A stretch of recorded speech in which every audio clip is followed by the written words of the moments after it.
This is episode 455 of Wheel Bearings. I am Sam Abuel-Samad from Telemetry.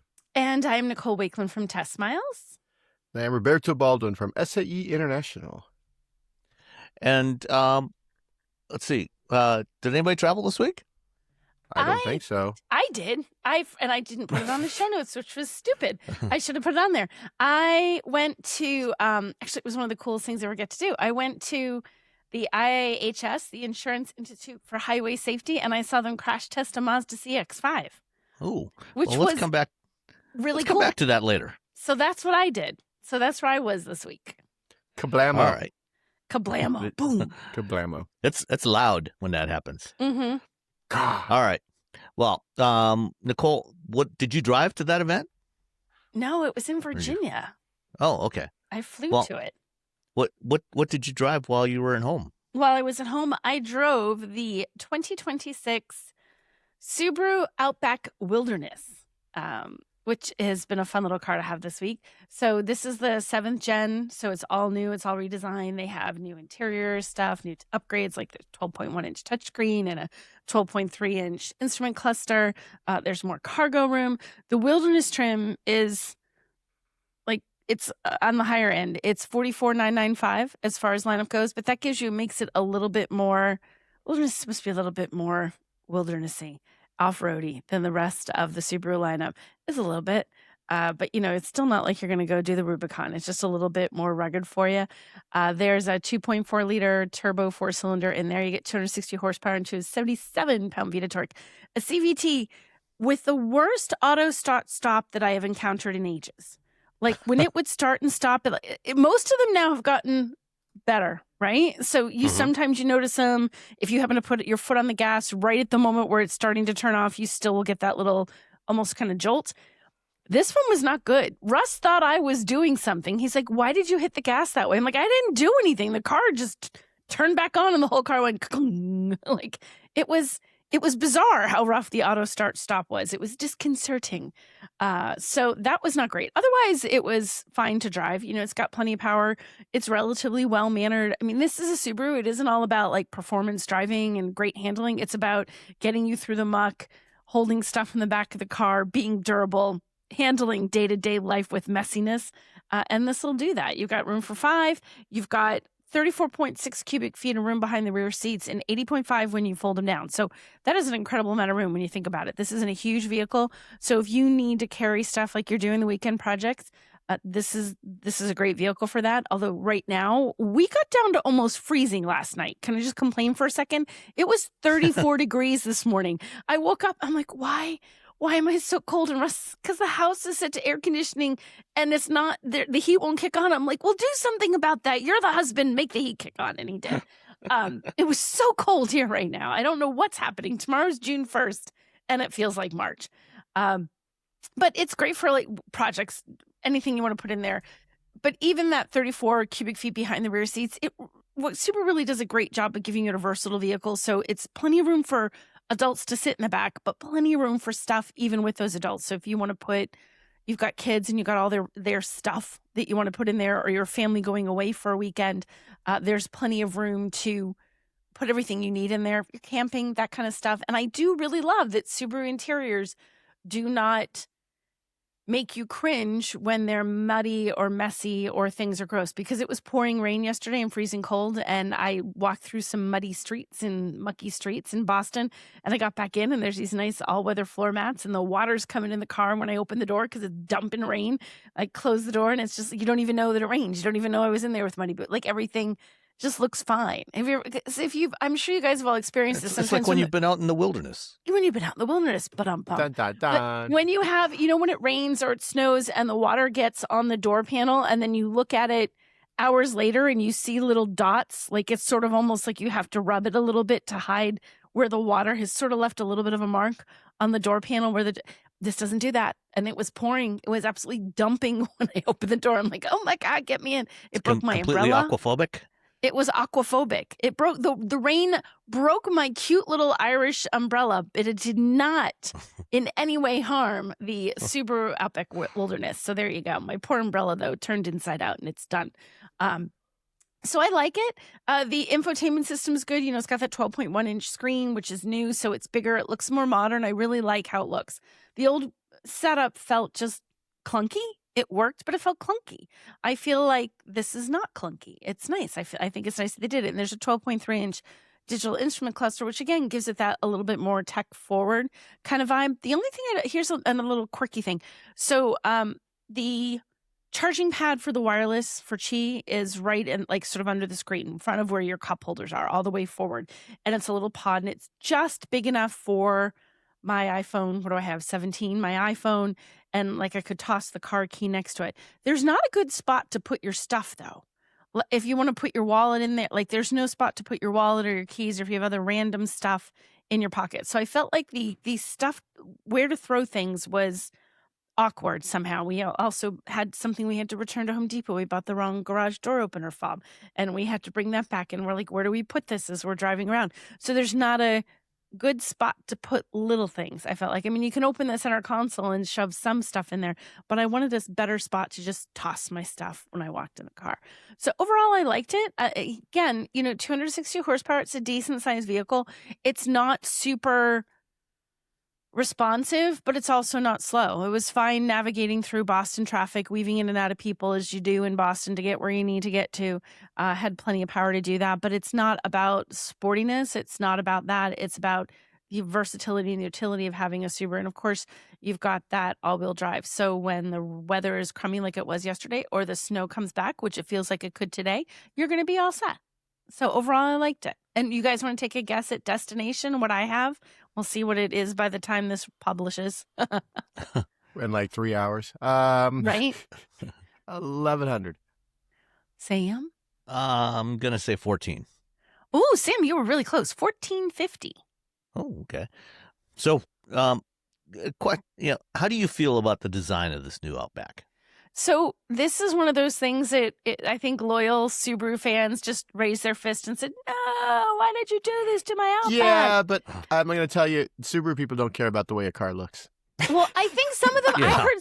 Well, If you look back at, I mean, beyond the last generation or two of Subarus, yes. I mean, Subarus were traditionally, shall we say, unconventional looking. Unconventional looking. Well, so the thing about this is it looks more SUV-ish and less wagon-ish than it did once upon a time. There are people who are all about their wagon. They loved that their Subaru was kind of a wagon. And some of those Subaru people, because I live in Subaru land in New England, it is the official, unofficial car of New England. And some people are a little upset that it doesn't look like it used to. Nobody hates how it looks. They're all fine. They're just like, man, where'd my wagon go? That's Yeah, it's just kind an of the SUV vibe. now. Right. Now it's an SUV. That's called the Trail Seeker now. Yeah, right. Yeah. So they're a little sad that their Outback Wilderness wagon, not really a wagon, is now definitely an Outback Wilderness SUV. But nobody hates on it. They're just like, oh, I miss having the wagon because I was different. I was unique. I had a wagon. Nobody has a wagon. I had a wagon. So, yeah. But I mean, I'm fine with it. I think it looks good. I like the design. So I'm fine with them de-wagoning it. There's at least two of them in my neighborhood now, the new ones, and I see them fairly regularly when I'm out walking the dogs. And I don't know, this look, it just looks a little cluttered and busy. You don't like it? You're It looks very classic Subaru, and in that unconventional way. I wouldn't call it a pretty design or an attractive design. No, but it's certainly functional. Mm-hmm. I mean, I don't think, like you said, though, no one's really looking for a Subaru. Like, oh, I want a really beautiful car. I'm gonna buy myself a Subaru. One of my neighbors that has this gorgeous husky. He's got an older Outback, probably about 15 years old or so. So a couple generations back, and he was asking me about this new one, and he really likes it. So I think you're right, Robbie. I think Subaru. Well, no, actually, you said Subaru people were saying, what'd you do to my Subaru or to my Outback? But he's an Outback owner, and he likes it. So who knows? Subaru people love their Subaru. They just, I have a Subaru. It's my second Subaru. I mean, I have the VRZ, so it's the least Subaru. At least it it functions like a Subaru. It does what you expect a Subaru Outback to do. Mm-hmm. That's true. And that's the most important thing to a Subaru person. It's gotta be Subaru in its performance, and if it does that, then they're happy. Will it withstand the dogs, without falling apart? Exactly. Will it withstand the dogs? And I think it will. So, yes. Okay. All right. So it's 2026 Outback Wilderness. Outback Wilderness with its little when we bronzy drove trim. it, that thing, it handles way better than it should. It does. It does handle. I mean, adaptive. Yeah. It is. Yeah. It is. Yeah, I was very impressed at how well it handled when we drove it around the mountains, or not really mountains, the foothills of California when we did the drive program. Yeah. Yeah. I mean, when you look at it, it looks like it should feel really clunky to drive, like it should be wobbling all over the place. Mm-hmm. It doesn't look like anything that would have any kind of decent driving dynamics. But no, it handles nicely. It was great, and we have through all of our crummy roads and everything we had, it handles nicely.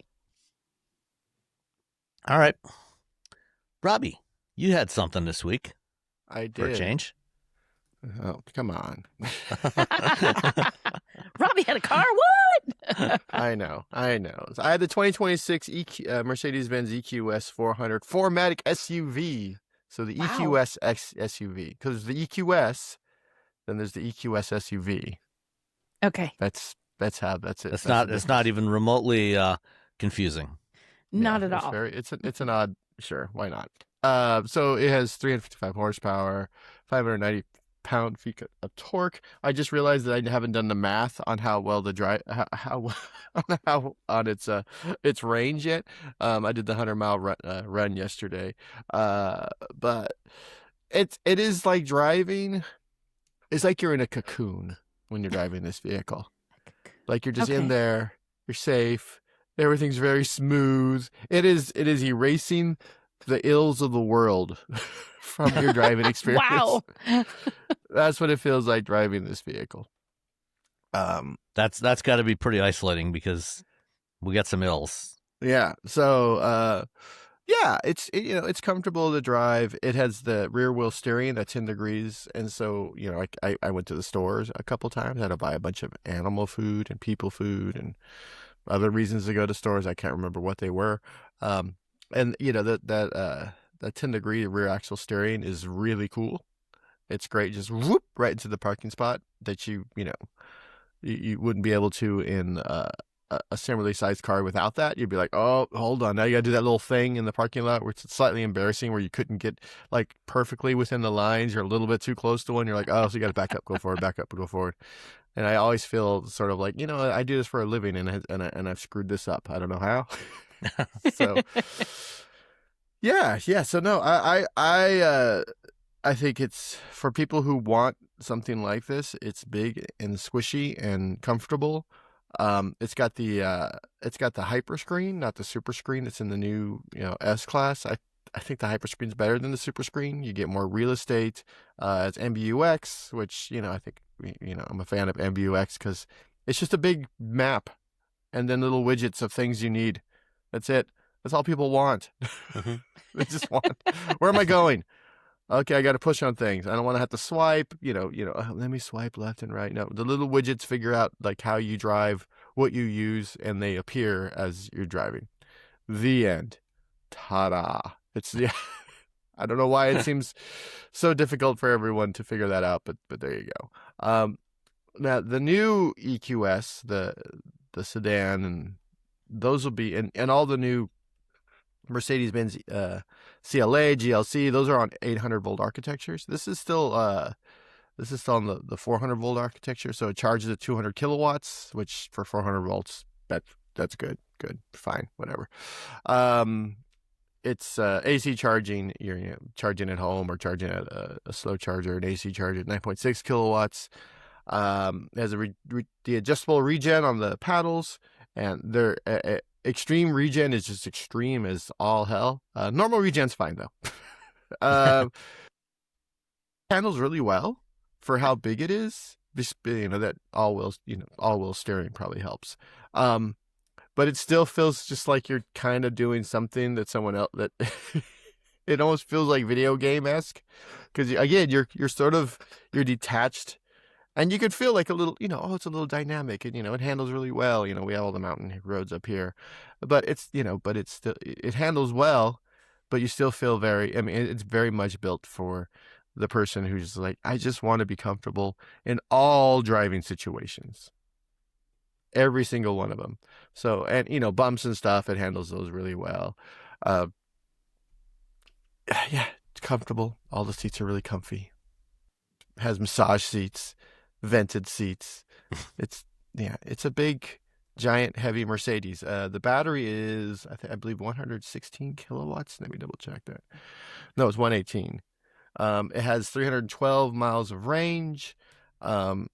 If I can do the math really quick. Hold on, I gotta look at my notebook. I'm not doing math. Feel free. I'm not mathing. You're not gonna do math? It's Sunday morning. I'm not mathing. 312 miles of range, 116 kilowatt hours. That's about 2.9-ish miles per kilowatt hour.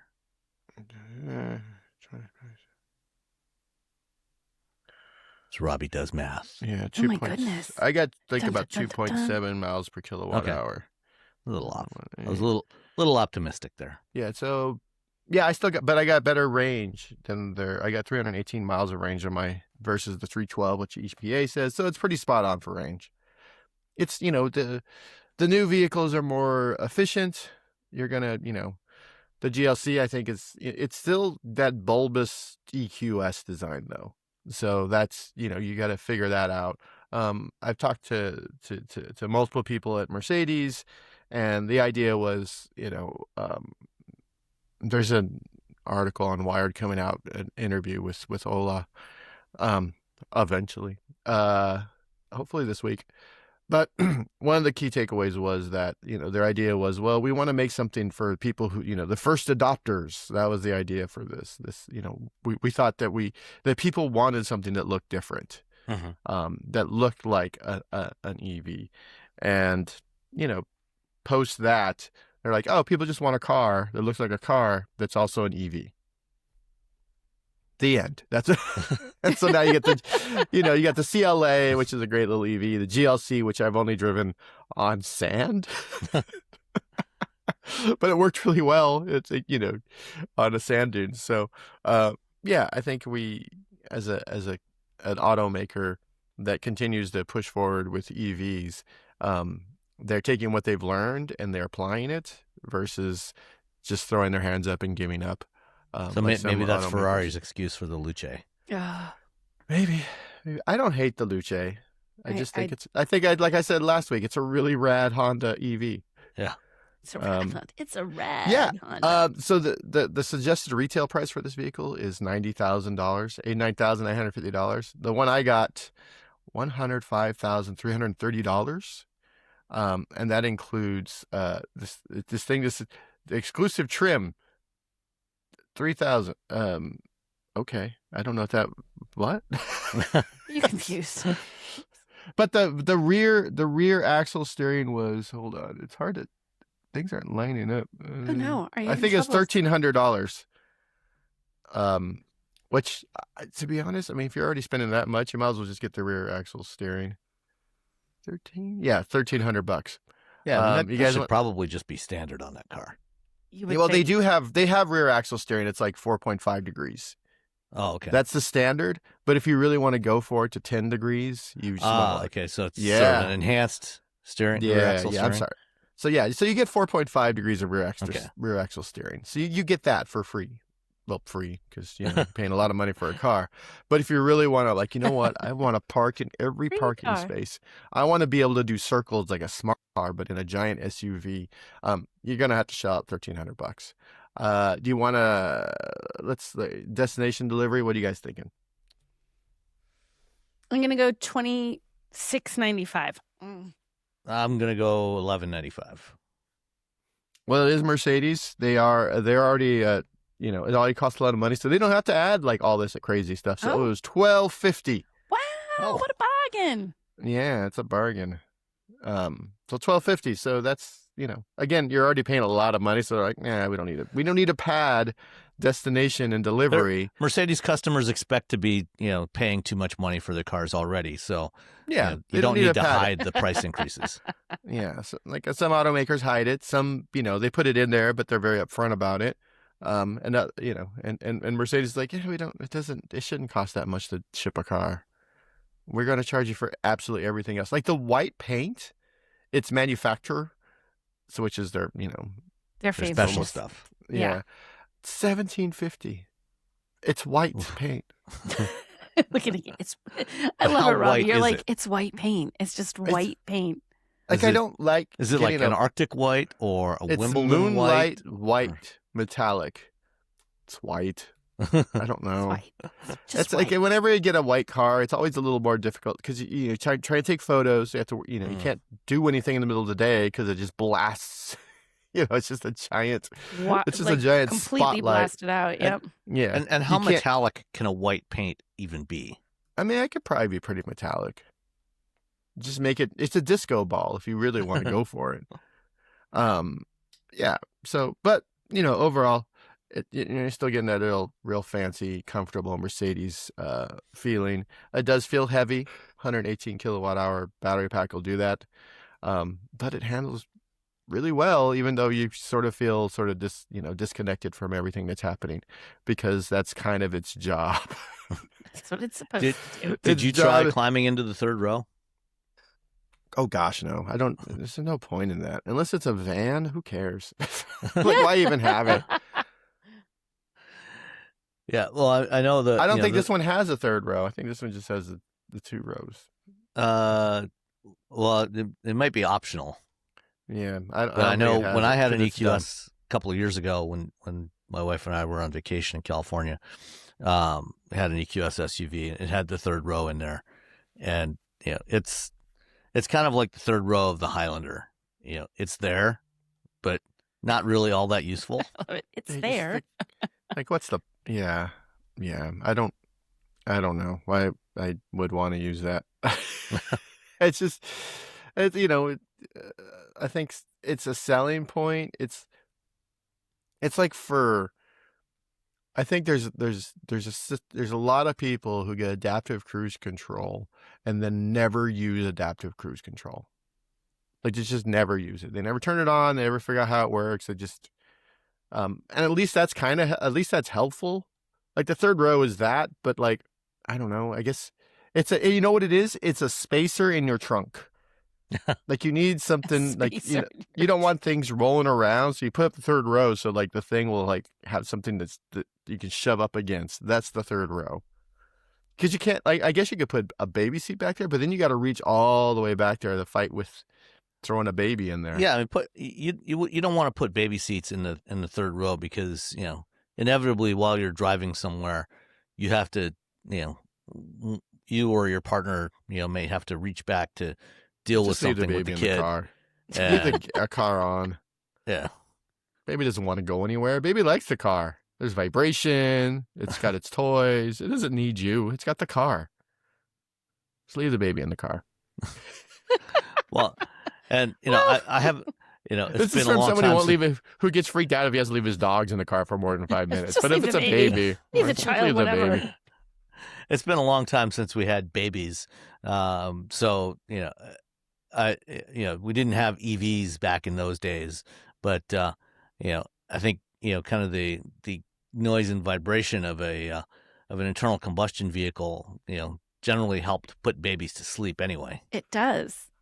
We used to do that when the kids were young. We'd take them on when Rose would be a whiny, cranky child. We would put her in the car. Strap we had her a little in the car. route. Yeah, you have a little drive route. You do the route. By the time you get done, she's fallen asleep. You can carry her inside. Oh, now they just fall asleep because it's so comfortable. Now they just fall asleep because it's comfy. Like, oh, I like this car. Like, oh, wow, this is better than the house. This is okay. Why do we even live in that giant crap? Why shack? have a house? Why? House is for chumps. All right. Anyway, that's the 2026 EQS 400 4MATIC SUV. There you go. There you go. Well, I was supposed to have had a Mitsubishi Outlander last week, but when it got returned did it break back down? to, I had to go in the shop for something. So I'll have that in a few weeks. So instead, they got me a Kia EV9 GT line, and Okay. basically the EV9, for 2026, the only thing essentially that has changed, except maybe a couple of color combinations, the only thing that has functionally changed from the 2025 model or the 2024 model is the charge port, which is now an X J3400 charge port rather than a CCS port. So I think pretty much all of the Hyundai Motor Group vehicles, I'm not sure about the GV70 EV, but everything else pretty much that they're selling now has an X port on it. And so that's good. Well, it's good until you go and try and plug in your home J1772 charger and realize, oh, they put a CCS adapter in here, but they didn't put a NACS adapter in here. So I had to go on Amazon and order one so I could charge the car at home. Are you sure it wasn't hit somewhere else, like Nicole, where it was like hidden under a chair or something? I looked under the seats. Did you look under the seats? I did look under the seats. Looked everywhere. Looked in all the nooks and crannies. Could not find it. Found the CCS one, but could not find a J1772 adapter. But it's okay because I probably worthwhile to have one around. I know anyway. that's what I figured when I bought it. I'm like, I should probably have one of these. Yeah, sooner or later I'm going to need it anyway. Although maybe not for long because I'm getting another charger sent to me to evaluate, which will have a NACS port on it. So then I'll need a NACS to CC or NACS to 1772 adapter. Anyway, the EV9 3-row electric crossover. I've been a fan of this thing since it came out. I like the design. It's kind of a it was the first of a new design language for Kia. A little more angular. Some crisp, sharply folded lines on the body. It's a unique design. It looks pretty distinctly different from a Hyundai Ioniq 9, which shares most of its underpinnings. Overall, I'm a fan of this car. If you happen to get one with rear-wheel drive, you get actually a surprisingly decent, like 3.5 cubic foot frunk. If you get the all-wheel drive version, because it's now got a motor in the front axle, that shrinks by about half to about 1.8 cubic feet, which is, it's enough to store your, charging cables and, some other knickknacks in there. You're probably not going to fit. You could fit probably a laptop bag, but you could put a personal pan pizza in your. But not a large. Yeah, you could probably actually take a couple of personal pan pizzas. Like you go to Little Caesars, get two larges, throw them in there. Pizza. That might fit. All right. You wouldn't be able to get the big giant ones that they have at this local place here, Benito's Pizzas. That are like, I don't know, 36 inches or something insane. So you can fit some smaller stuff in the front. The third row, I did climb into the third row. It is usable by a 5'10" adult. This one, the one that I had, the GT line, had the second row captain's chairs with the ottomans that can come up. So it's got the ottomans on the front seats. Obviously, you can't deploy the one on the driver's seat while you're driving. You certainly shouldn't anyway. I don't think you actually. If you try to activate it or move it while the car is in drive, it will not move, which is good. I mean, the ottoman won't move, not the car. The only kind of annoyance that we rediscovered with this thing is it's got the standard dual 12.3 inch displays under a single sheet of glass, and then there's also the smaller, I think it's about a 5-inch display in the middle for some of the climate control stuff. So you got the instrument cluster in front of you, infotainment on the right, and then the small control touch panel to control some of the which if you want air blowing up or at your feet or wherever, some of the climate control stuff in there. as usual. It's still blocked by the steering wheel. So if you, I don't know what the hell they were thinking when they did that one. It's so weird. I remember we were in Korea and we were on the drive program. Like, why? Why do we do this? And they've put that into a couple of other vehicles since then. Like the K4 has that. They already committed to hiding it. Yeah. Unfortunately, the temperature control is in the center dash. So yeah, the so thing you actually use a lot is there, but everything else is this weird spot. You have to move your head to look around your steering. Yeah, you get physical toggles. Totally ideal. on the center stack for temperature. The dual zone temperature control, the fan speed, and then there's the little roller for the volume control. But just above that, there are some touch controls that are backlit. From behind the whatever type of trim you have on, depending on which trim level you've got in the vehicle, that get are shortcuts to maps and settings and a couple of other things. And then you've got the touchscreen above that. And the thing is, most of the time, most people when they're using a touchscreen, they may use like their pinky or something to brace their hand so it's not moving around while you're driving. And those touch controls are right where your fingers would usually fall if you're bracing your hand on there. And so when my wife and I were going out somewhere last week, she was going to just hit pause on something we were listening to comment on it. And she kept hitting the settings button and sending it from the Android Auto screen to settings, which, kind of annoying. Bad place to put those. Yeah. But other than that, the GT line, it's there's two battery sizes you can get in the EV9. There's the smaller one in the base light all-wheel drive trim, which is I think about 67 or 76 kilowatt hours, 76.1 kilowatt hours, and then there's the big battery, which is the one you should get if you're getting one of these things, 99.8 kilowatt hours.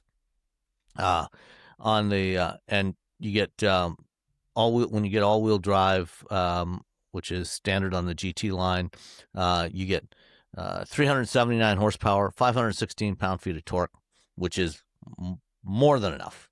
You will not be wanting for performance in this thing. With the GT line, because it's a little bit heavier, bigger wheels, it's rated at 280 miles per charge driving range. I actually, I did, in the driving I did with it, I was actually averaging about 3 miles per kilowatt hour, which actually works out to closer to about 300 miles.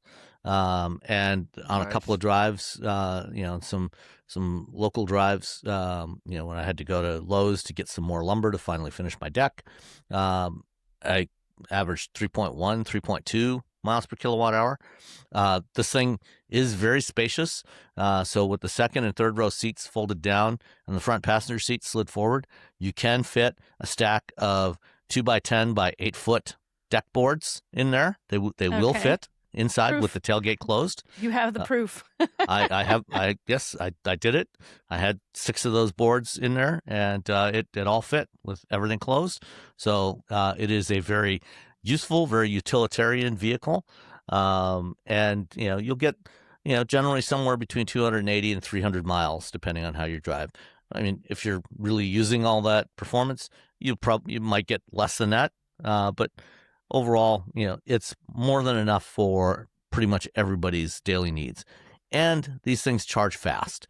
The EV9, the Ioniq 9, they'll charge about 215, 220 kilowatts. So slightly slower than what you get with the smaller ones like the Ioniq 5 and the EV6, but still very quick.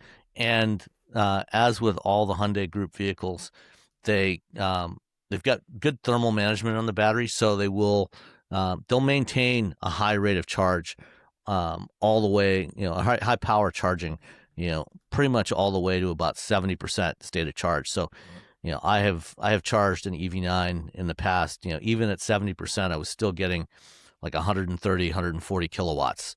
So that's, that makes it a really good road trip vehicle. which will be useful next week when we're doing Operation Frodo. That's right. Yeah. So, because we will have an EV9 as part of our fleet. Robbie, your lights just went out. Oh, wait, Robbie? what? Did we lose Robbie altogether? No, Or maybe I'm it's still just your here. video. Oh, maybe it's just I your don't know. camera because Oh, you're frozen. now I'm back. I don't know. I don't know what that You Okay. looked like you were in the dark. I don't know what It happened looked there. like your, like a motion sensor Whoosh. light turned off or something. I don't know. They upgraded. They updated Riverside. I feel like it's broken now. Oh, You're having yeah. Riverside issues. Every time So- anyone upgrades anything anymore, it's always broken for like It's about always 6 broken. months. So like, hey, we Mhm. updated. We added AI, and now it's broken. Like, I'm don't, thanks. please, no. That's exactly what I wanted. I wanted the one thing this tool's supposed to do. It can't do anymore because you added a feature that I didn't ask for. Cool. So the EV9s start at $55,000 for the light rear wheel drive. That's with the standard range battery. Long range battery, which is that should be your starting point, is $58,000 for the light trim and rear wheel drive. The GT line that I had starts at $71,900. All in, the one I had in the driveway came to $76,670. Not inexpensive, but I mean, you can get some pretty good deals on these things. If you shop around, there's, dealers are offering some pretty good rebates and incentives on these things. So you can get it for probably, at least $5,000 to $6,000 less than that. And it's really nicely equipped for that price point. You want to guess at the destination charge? 1,600. $1,400. Nicole gets it by like $5. Woo! $14.95. Oh, good job. I'll take the win. Thank you. Thank you very much. Yay. And the EV9s are built in West Point, Georgia. So, Georgia. so that is the 2026 Kia EV9 GT line. Okay. All right, let's carry on. Carry on. So Next. GM opened a new Advanced Design Studio in Pasadena, California this past week. They had a studio previously, which I can't remember exactly. Was it in Irvine? Long Beach, maybe? Where? I think I it's don't Long remember. Beach. Yeah, somewhere in the Southern California area. They've had an doesn't Advanced matter. Design Studio there for a long time. Somewhere around there. But they opened a new studio this past week, and I guess they had some people out there, and they showed off two concepts for a GMC. They called the GMC HUMMER X, a pickup truck version and an SUV version. So kind of like what they have right now with the Hummer EV, but these are a little bit smaller. But they're still very large vehicles. Are they? I was trying to find measurements on here. I'm scrolling, but then I'd have to compare it. Is it actually that much smaller? It looks Yeah. smaller. Yeah, it's about 7 inches shorter. Okay. The probably the more important thing is not so much the length, but the width. It is like 7 inches narrower. than Maybe the I did current. see this vehicle like 100 years ago. I mean, that would be because I like the Hummer, but that was the only vehicle that I got through in a drive-through on the drive program, and and then there was a wall as I came around through the drive-through, and I had a moment of panic, like, oh God, I thought I'd have some overhang room over the curb, and I don't. Please, Lord Almighty, don't let me take out the wall. And I think I had like you put a piece of paper between the bumper of the old one and the wall as I came around that corner to get my coffee. So I'm glad it's a little smaller. It was a little big. It's a little large. The current production Hummer is 86.7 inches wide, which is why it has to have the amber lights on the top of the windshield, because anything over 85 inches, you have to have those amber lights on the top of the windshield. I love it. And this thing is almost just shy of 87. So the Hummer X is a mere 80 inches wide. Only 80 inches. Yeah. Only 80 inches. Okay. Which is still about 5 inches wider than a Ford Bronco Raptor, which is already a very wide vehicle. Jeez. Yeah. Okay, fine. I mean, yes, it's smaller, but why could it be smaller? Smaller Yeah. or more smaller? Because at some point you run into issue. I mean, especially when you're like, oh, the photos are of this thing, outdoors, in the desert. Sometimes trails are pretty narrow. And if you have a super wide car, it doesn't work out so well. This is why going off-roading with something like, say, a Raptor, an F-150 Raptor, or a TRX is generally not. It's fine in the desert, but it's not a vehicle you want to take on a trail. Mm-hmm. Yeah, it's always like it's hard to maneuver. Desert dirt roads, like roads to the houses of people who don't recognize the U.S. government, like those types of roads. Who don't recognize the U.S. Who consider government. themselves sovereign these citizens. are the people, when you stop them, they're like, I'm a sovereign citizen. I was just trying to think of the word sovereign citizen. That's the word I was trying to come up with. Yeah. It's the roads to the homes of, it's, fine. So people who refuse to recognize the U.S. government exist. Yeah, I don't recognize the laws of this government. I am The laws of the land mean I am an nothing. island of a human in my world. The national anthem is written by Maroon 5 or something. I don't know. The Hummer X also has a lot of screen in it. Yeah, I don't know this. I don't like this at all. What is happening? It's like the layer of a supervillain. 3, 4, 5, 6, 7 different windows on this full width screen all the way across the dashboard. It's like you're watching, like, if you're a security guard or a supervillain. Either way, you're watching, I think a supervillain. I think from everyone's like toilet in their I apartment. definitely think it's supervillain because you would need that many screens, and you would drive something like a Hummer because you could run over your enemies. Yeah. So I feel like yeah, definitely supervillain. Until they drive down like a narrow alley and they're like, foiled again. And then you're stuck. Why does it look like that?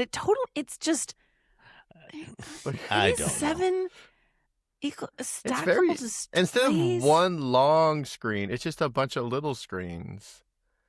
I've been watching the show Homeland, and it does give off CIA vibes, not gonna lie. Yeah, like these are like, especially these they're like, okay, this is where we're going to bomb a wedding. This is where we're far going to right is telling us where our team is. Then you have a map that's close up. Then you have a map of the full area. You got your live views from the drones or from the satellites. You got your live drone view in there. You've got one that's just comm chatter and heat sensors, so you can see where your team is. Nope, this is too much. This is too much. Yeah, they designed this before they realized people hate the fact that vehicles don't have buttons. So I went to the design studio in Detroit. Sure, I think it was Detroit. And they showed me like a little tiny little sliver of something. And I guess it was this. I thought it was smaller. Or maybe they have a smaller version in a design studio. Hopefully they have something smaller in the works as well.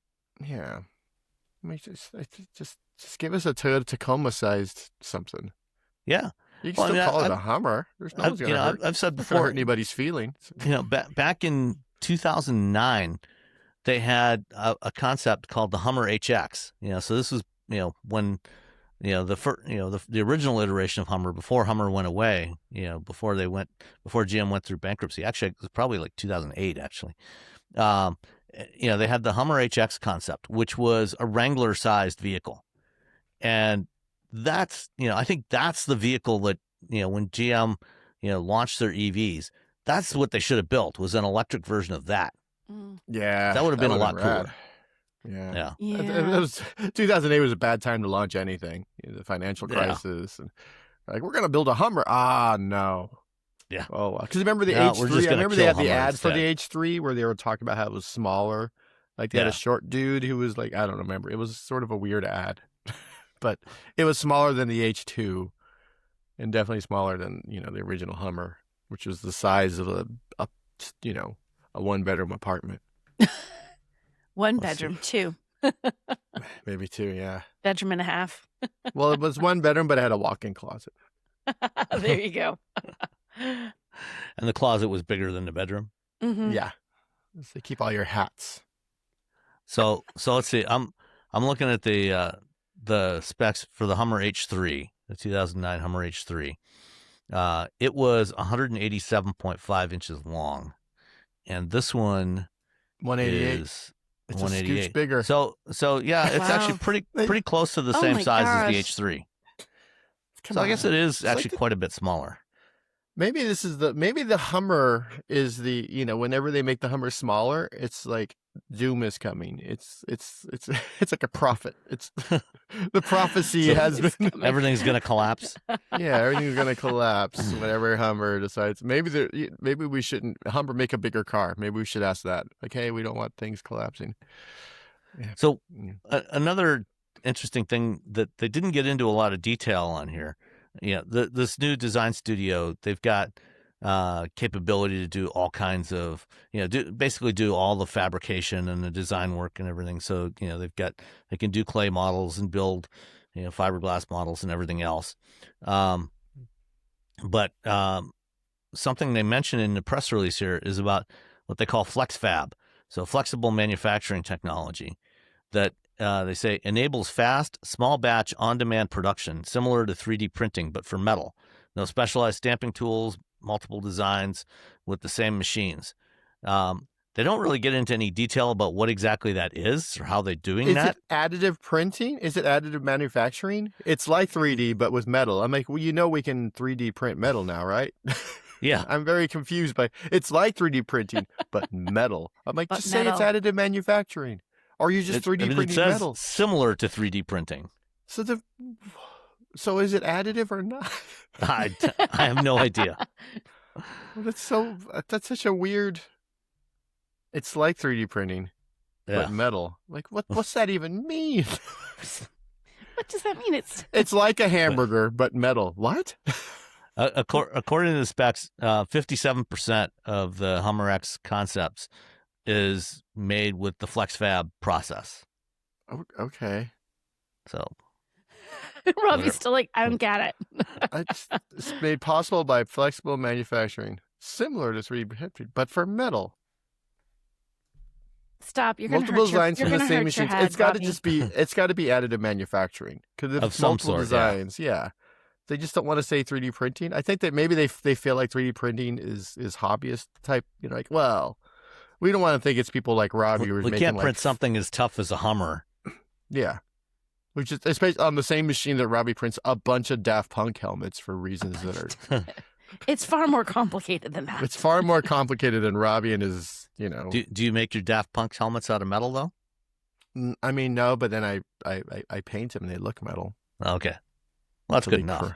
Yeah, it's like 3D printing, but Daft Punk helmets. But metal. Maybe it's like 3D printing, but it only works if you're listening to heavy metal. Oh, okay. Well, like if you're not listening to Metallica, it just doesn't work. So, no production plans right now, but I wouldn't be surprised if something like this, if they, assuming they continue with Hummer into the future beyond the current generation, I wouldn't be surprised if a next gen Hummer is at least sized more like this and, probably has some of this design to it. Yeah. It'd be a nice change. I think it would be better. I don't know if they'll build it, but I think it'd be better. I see Hummer. I mean, again, I live in Northern California, which we're just silly with EVs, but I see Hummers around. There's one in my neighborhood around the corner. Somebody's got one. They used to have a Tesla Model Y, and they got rid of that and got a Hummer. Wow, that's a Model Y to jump. wow, that is a jump. Yeah. Jeez Louise. A lot of room. Bring all your friends. Actually, you could probably fit more of your friends in the Model Y than in the Hummer. The Hummer Yeah, is large, but not very space efficient. There's so much room for just air. And you can take the top off. It's the only convertible EV you can buy right now. The only one you can buy in North America. Well, that's North America. It's the only place that counts. Because there is the MG Cyberster. If I can't buy the Honda and cool thing, so if in my brain I have to pretend it doesn't exist. Okay. Does not exist. So, speaking of electric trucks, Slate announced something this week. They announced that they're going to announce the pricing for the Slate truck on June 24th and officially start taking orders at that time. What do you think the pricing's going to be? They going to do what they said they're going to do? Anywhere from 23 to 2750. What price would what would the price have to be for you to take your, because you put a reservation out for one, right? Robbie? So I put the $50 one down. Yeah. So that is a refundable. I can get my $50 anytime. On the 24th, you can hold on, let me find. I have an email. I think it's a $300 deposit. It's a $300 non-refundable deposit, which I understand. They're like, okay, you're saying you want us to build this car. No takebacks. It's the $300 is the no takebacks. Because I've already given them $50. I can get it. It's $250 for me additional. Mm-hmm. So you can put in. Oh, here we go. I found it. Get more info. So yeah, it's $300 for a deposit. What that does is that puts you in the queue to order your vehicle. Then you have 30 days to lock in your delivery window, and then later you can personalize it and buy it and whatnot. And that they're saying they're going to start production in late this year, so you might get one in December. Probably January, February. Probably next year. If you haven't put the people who put the $50 deposit down, they get first dibs essentially.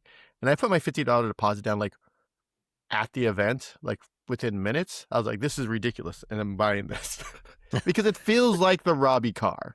Yeah, it feels like the Robbie car. It is. It's like, oh, you want to do some weird a 3D stuff? printer. You can print all the stuff you need to add to this. Yeah, everything is just like, hey, do you like tinkering with things? Do you want a car that just like you want to take the doors off? Sure. You want to take the rear wall out and just have it open air? Go for it. You want to put a roll cage in there? Knock yourself out. Knock yourself out, buddy. It is the like goofy nerd modular vehicle. So it's $300 is non-refundable. And it'll count towards the purchase of your Slate. I think the battery, the ranges are like 180 and 240. I have to double check that. I think they said 150 originally, but that may have changed. 150. Don't. Yeah, whatever I said was probably a lie. So 150 and like 240, I think, are the battery ranges. We'll know more on June 24th. I will be at Slate on June 24th. For this thingy, so I'll have some more information. That'll be on Ars Technica, so keep an eye there, or follow me on Blue Sky, and I'll be posting about it. I'll be posting through it. This is sort of and again, part of me is very excited about this vehicle, and the other reportery part is like, well, this will all crash and burn, because building a car and building a car company is pretty much impossible. They seem to have found like sort of this weird, and I know people are like, well, no one wants a 2-door vehicle, which, okay, that's fine. You can say that, but it's more for Robbie. It's more, but again, like normie, like a lot of people, like people my wife works with, people in bands, normies really are excited about this truck. Does that translate into buying the truck? I don't know.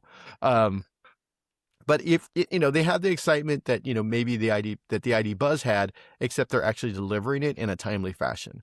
So ID Buzz, if they had delivered that vehicle 2-3 years earlier, then you would have been like, oh, I think they would have done a lot better. By the time they deliver it with old technology, we can relitigate the ID Buzz and everything that went wrong with that.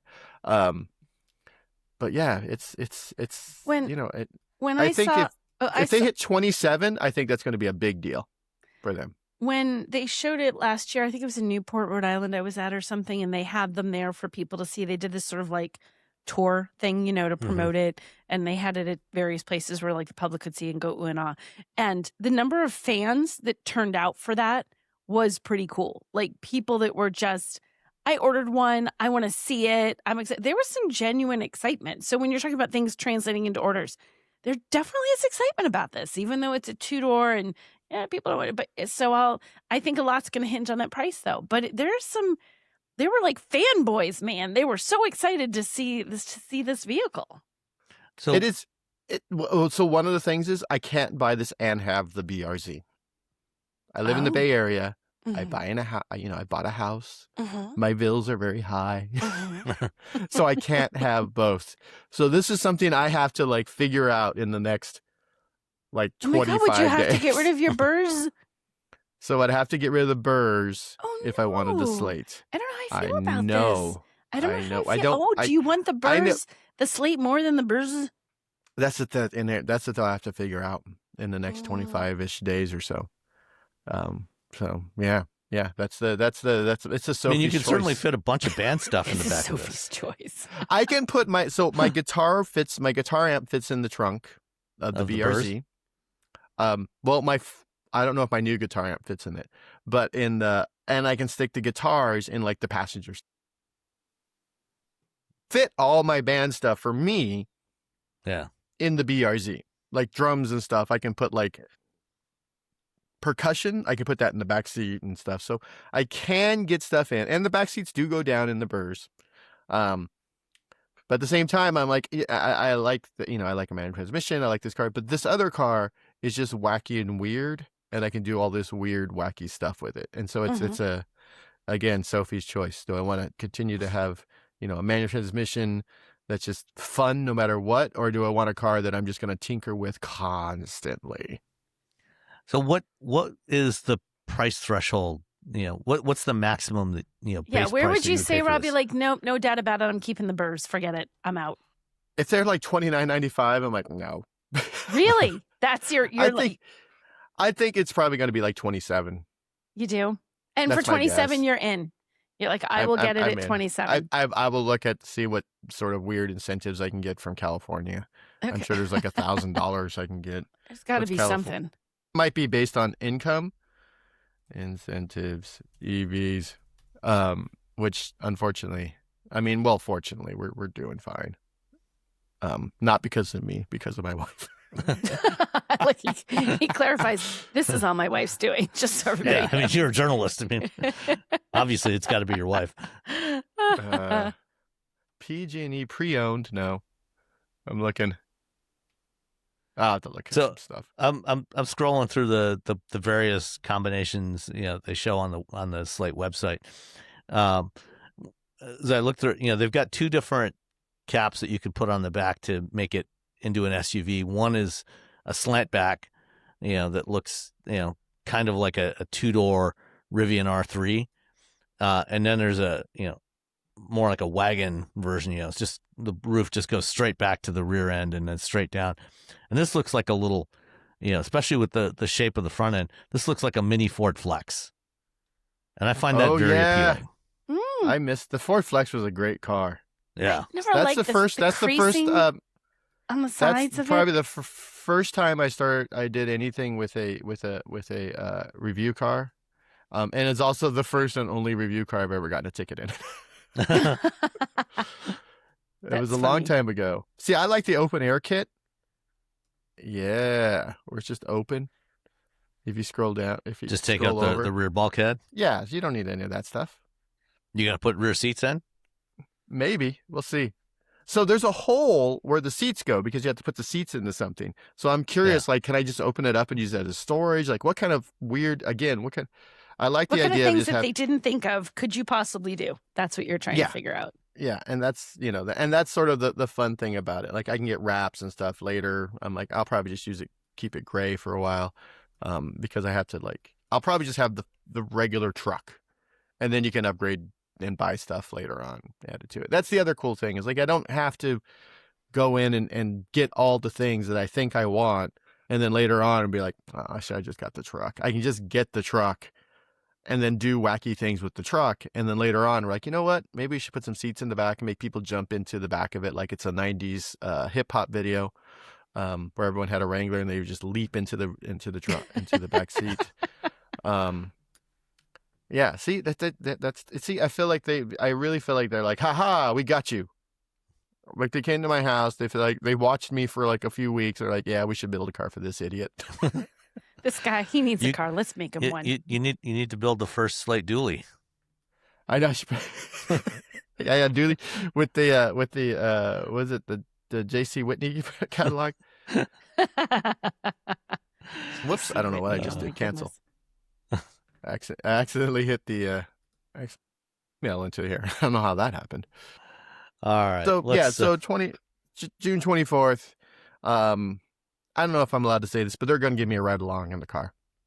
Yeah. So I'll be able to tell you, like, hey, this is what it feels like to sit in the car, which it's not as good as driving, obviously, but you can get a good idea of like how, a pretty good idea how this thing. I mean, I got a ride along in the AMG GT, and I'm still waiting for my video. It seems to have been lost, unfortunately. Oh, the really? in-car stuff. I know, right? That's kind of a bummer. Yeah. I got video from like the back seat, which is completely worthless. Yeah, that's not helpful. But so I'll have a ride along. Again, that'll be on ours, and you can look at it, and I'll probably just like skeet about it from Blue Sky. Okay.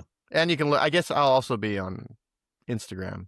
It's STRNGWYS. Look at me up on both of those, and that's my sort of default go-to name. All right. So I went out to Las Vegas for a couple of days this week.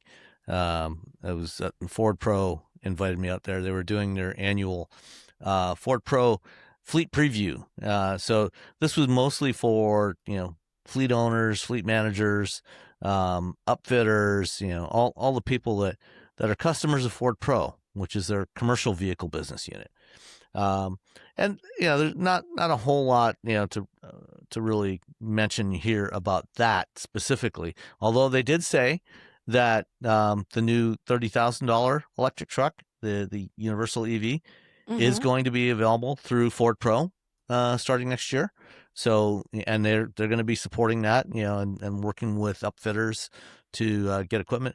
And when I walked around the upfitter pavilion at this event, there were several Mavericks out there, equipped with all kinds of stuff to mount in the bed for the for professionals to use, different racks and caps and different stuff to put on there. So the Maverick is actually quite popular among the professional community. There's like 3 on my block that have like stickers on them for their business. Yeah, well, I mean, there's a roofing company not far from here. When I drive by there, they have like 8 or 9 of them in their lot there. The various staff use those, to go out and do estimates, and managers use them and things like that. And I've seen them for like auto parts stores, so they're quite commonly used as commercial vehicles. And I think that's also going to be an important market for the Slate as well, as those commercial vehicles where they don't necessarily need that second row of seats. They can just use the bed. But one of the things they also mentioned about the Maverick is that they are increasing capacity for Maverick hybrids. They're raising it to currently, about 56% of all Mavericks sold are hybrids. They're raising that to 80% by the fall, and by 90% availability by the end of the year. Oh. So they will have enough capacity to support 90% hybrid sales in the Maverick by the end of 2026. That's cool. Yeah. Also, while I was in Las Vegas, I decided a bunch of people from Ford were going out to see No Doubt at the Sphere. They invited me to go. I said, no, thanks. I would have gone. Instead, I went and pulled up the Zoox app on my phone and took another ride in a Zoox Robotaxi. Oh, so okay. I did this in January during CES. You could have listened to Don't Speak instead. Don't speak. I know what you're saying.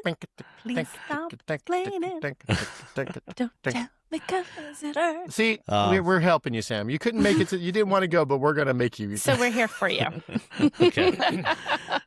So I took a ride in the Zoox, and so when I did it in January, there's a couple of issues that I had. One was that there were a very limited number of places you could actually go with the Zoox in January. There was like literally 7 places that you could get picked up and dropped off with the Zoox Robotaxi. With the Luxor Hotel at the south end of the Strip, and the Resorts World at the north end of the Strip, and then a handful of places in between. Now there's almost 20 different locations. So you can go to many of the major hotels now. So you can go to the Fontainebleau where we were staying from with the Zoox, the Resorts World. You can get to the Wynn and the Encore. You can get all the way down to Mandalay Bay and a bunch of other locations along the Strip.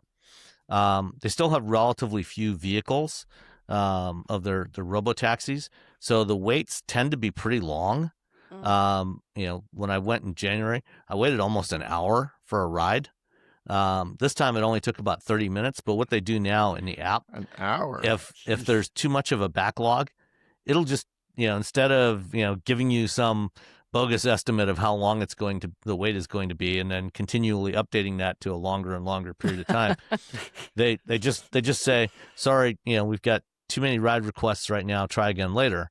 So, it's like, okay, fine. If I need to get somewhere, I'm just going to, grab an Uber or Lyft or a taxi. I appreciate we're not going to be able to do this. I'm like, okay, cool. Instead of standing around for 30 minutes like a chump. We'd all rather have that rather than be sitting there. It's like, just tell me. If I need to sort out my things here and do this differently, just tell me. I'm not going to be mad. I am going to be mad if it turns out my 5 minutes is 50. So please don't do that. Yeah. Yeah.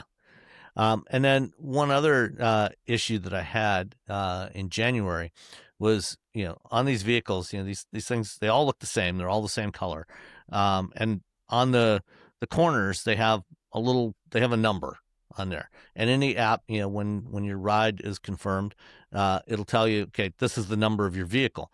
Well, the thing is, when you're standing around there at the pickup area, the rideshare pickup area of a hotel, you see all these Zoox vehicles coming in. And so, you got to go walk up and look at each one to see which one is yours. You got to put the big numbers like a race cars. Yeah. Well, see, this is, I mentioned all this stuff. I talked to Zoox after I took my ride in January. I mentioned all these things. And so what they actually did was now they've put LED light strips in the front and back windows and on the inside of the car. And in the app, it lets you pick, you can pick a theme for what color you want. So it basically it's lit up with a color. So you can, in my case, it was orange. So when the car pulled up, that had the orange lights on it, I knew that was my ride. And, so I got up and walked over to it. So unless you're that was colorblind, nice. It's great. Well, always finding a way to make it a challenge, aren't you? Well, it just seems like just slap a number, like a big number, because that's too a easy. race car number on the sides of the car. Or put a little panel with the person's name on it, whatever it is. Yeah. Well, a name is always kind of weird because you have privacy issues. That's but true. if you just slapped a big 12-inch by 12-inch sticker with a circle that said number 7, and they had the front, the sides, the back, that's it. Yeah, you don't have to make it complicated, guys. Yeah. But at least it's better than it was. Yes. And then other things that they added, they've added what they call Zoox Cast capability. It's basically just Bluetooth. So they have at each of the 4 seats, they have a touch screen, and it lets you pick what style of music you wanted to listen to. And did you pick No Doubt? No, I did not. Okay. But you can tap the Zoox Cast button on your phone, and basically it pairs your phone to the vehicle over Bluetooth, and then whatever you're listening to on your phone, you can just play it through the speakers in the car. So and it's very quick and easy. Works well.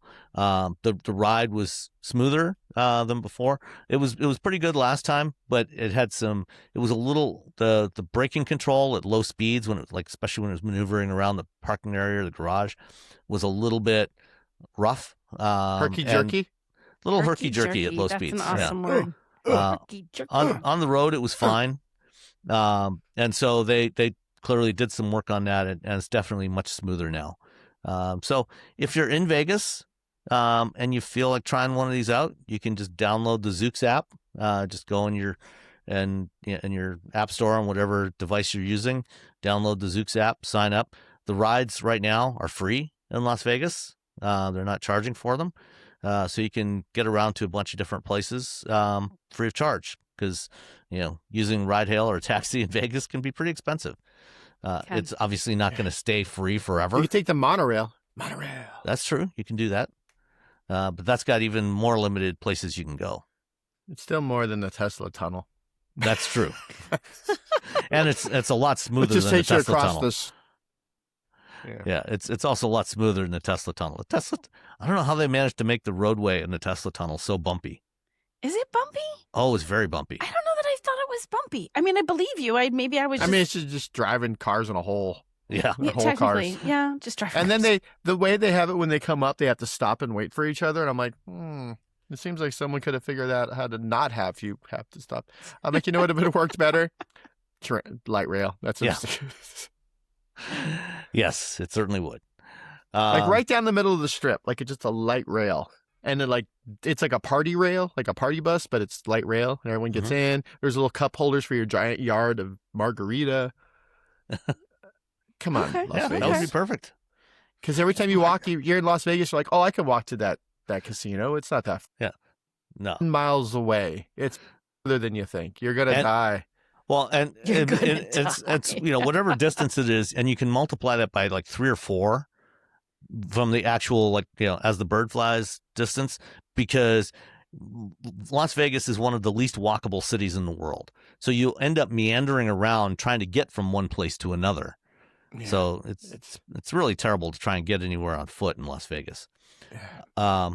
They're not allowed to just pick you up along the street in taxis. No, either. it's always you have to go to a hotel. Which I did that once. I pulled a taxi. He's like, I'm not allowed to do this. I'm like, but I'm already in the car. Yeah, I'm here already. Can we just go with it? And he's like, okay.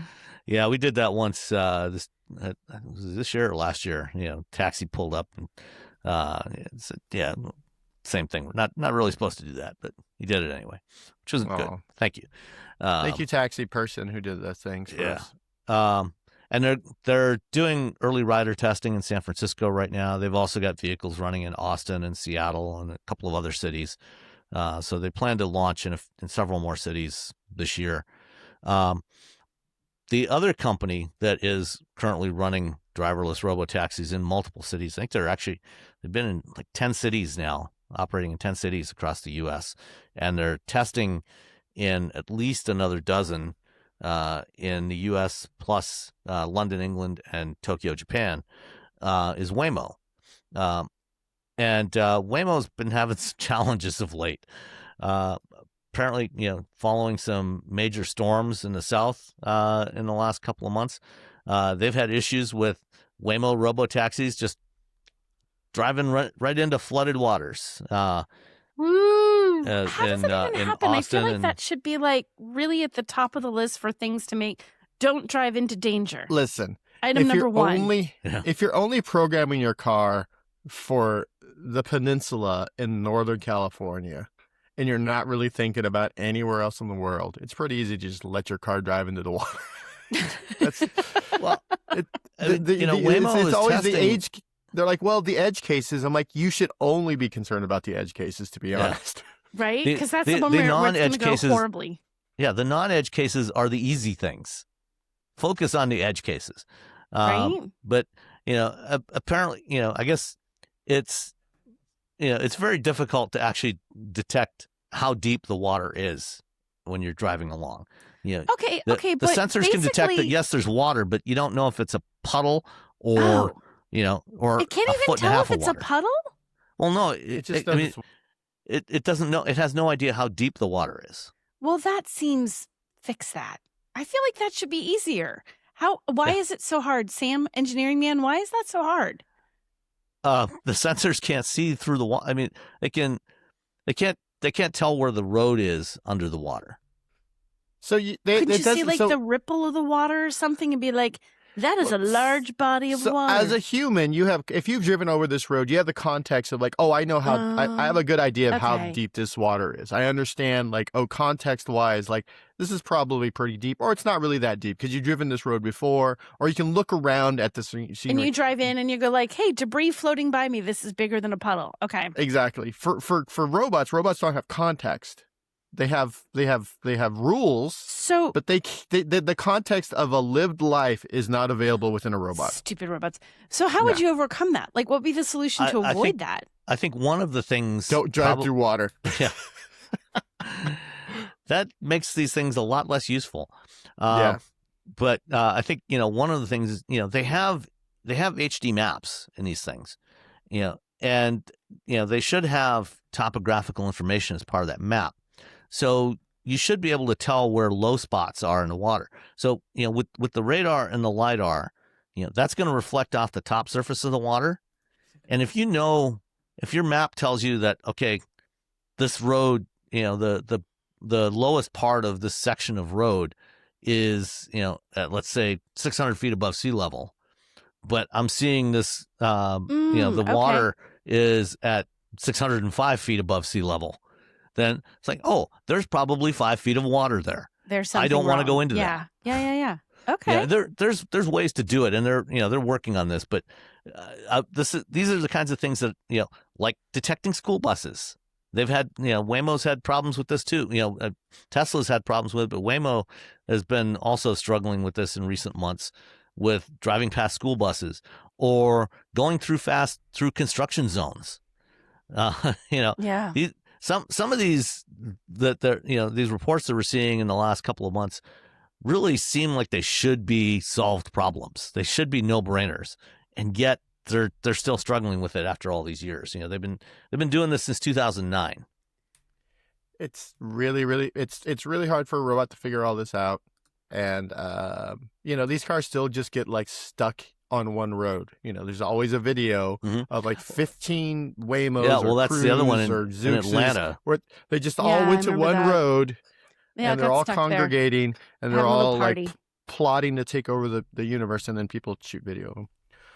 Poor little cars. Or you see them just circling around a cul-de-sac or a roundabout somewhere in Atlanta for hours for no reason. Yeah, that's not good. Yeah. On the plus side for Waymo, though, they did announce that they're finally ready to launch the Ojai, which is their Zeekr-built robotaxi. This is their little minivan. It's smaller. It's smaller than like a Ford Transit Connect. It's a pretty cool looking little vehicle. But they've finished their testing and validation with that vehicle, and they're starting to do first rider trips with that in San Francisco. And they will be rolling that out to other markets over the next few months. So I know there's a bunch of these testing here in Detroit. They're driving around downtown Detroit, and they've got them in Denver and in Austin and a bunch of other cities. So they'll be rolling those out. But Waymo's been having some challenges. Poor Waymo. Yeah, not really. All this is very hard. You're still, beta testing on public roads, which makes me not. Yeah. Makes you a little bit nervous. Yeah. Yeah. Also, why didn't they just put the front seat? The way they have these, so it's looking backwards, so you could talk to your friends. Because That's what they do in the Zoox. I know. Why don't they have this one front seat like turned around so you can talk to your friends? You can have a little chat. You don't need to be looking forward. You're not driving the car. For now, at least, the Zoox or the Waymo Ojai still has driver controls in it, so that if they need to, somebody can jump in and manually drive it. So that's probably why. At some point they eventually will make it carriage seating like the Zoox, but not yet. All right, Mitsubishi has said that they're working with Nissan to bring a pickup truck back to the U.S. market. Gonna be based on the next generation of the Frontier. All right. Yay! Are we excited about this? So it's going to be a Mitsubishi pickup truck, a new Mitsubishi. Yeah. Okay. They're also bringing back the Pajero as an SUV, probably sharing the same platform, so it'll be a Mitsubishi badged version of the new Xterra, Nissan Xterra. Okay. I mean, I think that's cool. I just don't know how many people like people clamoring for a Mitsubishi pickup. That's it. Like, who's clamoring for Mitsubishi stuff right now? When we talked about like Subaru people, truck people are like, I drive Toyotas, I drive Chevys, I drive Fords, and this is even more so in like in small towns, I don't think people realize just I how drive a divisive like the Chevy versus Ford thing is.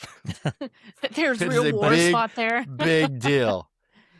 But I mean, Mitsubishi still sells pickup trucks in other parts of the world. They make pickup trucks and sell them in other parts of the world, but they haven't sold them here for probably 20 plus years. Has it been that long? Wow. Yeah, it's been a while. Wow. I guess, yeah. I mean, they were never really that popular here, so I'm wondering, will anybody even care? That's just it. I'm like, who's going to be excited? I mean, about it would make more sense for Mazda to bring a truck back than it would for Mitsubishi, because those little, those B Mazda trucks, they sold really well in the 90s, and people remember them. Maybe when Toyota finally launches their compact truck, maybe they'll have a Mazda branded version of it. Maybe that's the moment. Yeah. The Mitsubishi Mighty Max, that was the 90s truck that Mitsubishi sold. The Mighty Max? Is that really what it was called? The Mighty Max, yeah. Mighty Max. I'm not going to lie. I like that. Mighty Max. The Honda Ridgeline is going to be taking a break, apparently. Apparently Honda is pausing production for about 18 months because the Ridgeline is really only sold in North America. It's only ever been built here. It's based on the same platform as the Odyssey and the Pilot and the Passport. And I guess they're going to pause production for a year and a half until 2028, when they can launch an updated one with their new hybrid system for larger vehicles. I think the Rivian is literally just a Ridgeline. The Rivian, their R1T is just what the Ridgeline should have been. I remember when we got a Ridgeline and my wife got into it. She's like, "Oh, is this electric?" I'm like, "Yeah." I'm all, "No." She's like, "Lame." Done. Because it felt like it should be electric truck. It just feels like, oh yeah, this could be electric. Yeah, this makes sense. But I think if Honda hadn't killed their EV program, I know, maybe they could have. I know. Well, and 18 months to make this thing a hybrid seems like a long time, but all right. It does, but originally has for 2020. Are we going to lose the little trunk in the bed if it's a hybrid? Oh, that's an important question. I bet we do. No, that was so cool. No, I don't think they will. I don't think they would put the battery back there for safety reasons. I think they'll put the battery probably under the seat or something. But that would mean potentially losing the magic seat in the Ridgeline. But something's got to die. They'll probably put it up further up front. All right. So the Ford Bronco for 2026 is getting decontented. The Bronco Sport, I should say, the little Bronco, the baby Bronco. The baby Bronco. Yeah, it's getting decontented for 2026. Boo. They're lowering the price on all but the base trim level, which is actually, strangely enough, going up. But most of the other trims are going down. But they're getting rid of stuff like, right now they have a 12.3-inch infotainment screen standard on most of the trims. That's going back to the older 8-inch screen. They're getting rid of the availability of a wireless charging pad for your phone. There's a few other things that are going away. If you want the larger, not the infotainment, but the instrument cluster display, which is currently 12.3-inch, that's going to a smaller 8-inch display. But yeah, they're getting rid of the wireless charging pad. There's a few other things that they're ditching, or making standalone options. So the base trim, the Big Bend, is going up in price by $850 for 2026. The Heritage goes down by $600. Outer Banks goes down by $1,350, and the Badlands goes down by $2,850. But you get less stuff. Yep. I don't know if that's such a deal, Sam. They're trying to deal with the affordability problem. Yeah, which is a challenge. So they have, that's the only, if they still want to have a margin on it, they have to do something in there. So let's bring it down, but we got to take stuff out of there to make it work. I get it. It's just sad panda, It's a solid strategy. Blah, blah, blah. So Blah, blah, blah. Mm-hmm. there are a bunch of politicians and domestic automakers that really You could just don't stop want right there. They're just a Chinese bunch of companies. politicians. Yeah. They really don't want Chinese cars in the U.S. market. And so there's a bill in the House of Representatives right now. Bernie Moreno, who is a senator from Ohio, he's actually trying to just out and out ban any Chinese-built vehicles from the U.S. And before Moreno got elected to the Senate a couple of years ago, guess what he did? Guess what his line of work was? It's a car dealer. Car lobbyist. Oh, a car dealer. Yeah, even better than a lobbyist. He was a dealer. So he's still a car dealer. Yeah. So he's trying to ban Chinese cars altogether. But in the House, there's something called the Motor Vehicle Modernization Act of 2026, which would prohibit automakers that have any direct or indirect equity interest by a foreign adversary government, such as China, from importing, selling, or manufacturing vehicles for sale in the U.S. Volvo is Chinese owned. They are technically publicly traded, but Geely owns like 80+% of the shares. But Geely is not technically, at least that we know of, owned at all by the Chinese government. However, BAIC, Beijing Automotive Industries Corporation, is owned by the Chinese government. And BAIC owns about 10% of Mercedes-Benz. Dun, dun, dun. If this bill goes through unchanged, Mercedes could be barred from doing business in the United States. Which sounds crazy. Do you think that could actually happen? Who knows? Right now, it doesn't feel like it. I wouldn't be surprised. Gosh, that would be crazy. I feel like they'll figure something out and that won't actually happen. I hope so, but you never know. So if you're in the market for a Mercedes, you might want to get one sooner rather than later. Speak now or forever hold your peace. Is that where we're getting to now? It feels like they're just, Alabama is going to lose its mind if they do this. Yeah. Because, all the Mercedes SUVs are built in Tuscaloosa. They just had a big, event there with other, with politicians that showed up for whatever reason. I still don't understand why politicians always show up everywhere. I know. And they don't. You go to a factory, politicians are going to be there. For reasons that don't make any sense, because they had nothing to do with whatever's going on at this point, because all this stuff happened like decades ago before they decided they wanted to run for whatever they run for. So, yeah. So I don't know, man. That's a tough sell when you have, again, Alabama, and you're like, ooh, hold on. Hold on 1 second. Well, you're talking about thousands of people just absolutely losing their jobs. Yeah. Well, they have 2 assembly plants in Alabama that employ more than 10,000 people. It's a lot of people. And they would have to shut them down. Yep. Unless BAIC sells their stake in Mercedes, or this bill is changed. To be fair, right now this is only in the House of Representatives. There is no Senate equivalent of this particular bill, so it might not go anywhere. BAIC owns like 9.89% of Mercedes shares, and 9.6 or 9.7% of Mercedes shares are owned by an investment firm owned by Li Shufu, who is the CEO of Geely, or he's founder and chairman of Geely. So between them, the Chinese own about 20% of Mercedes Group. Mm-hmm. Yeah, money. Mercedes. Yeah. Buy the thing that makes money. Yeah. And then of course, there's Volvo that I mentioned.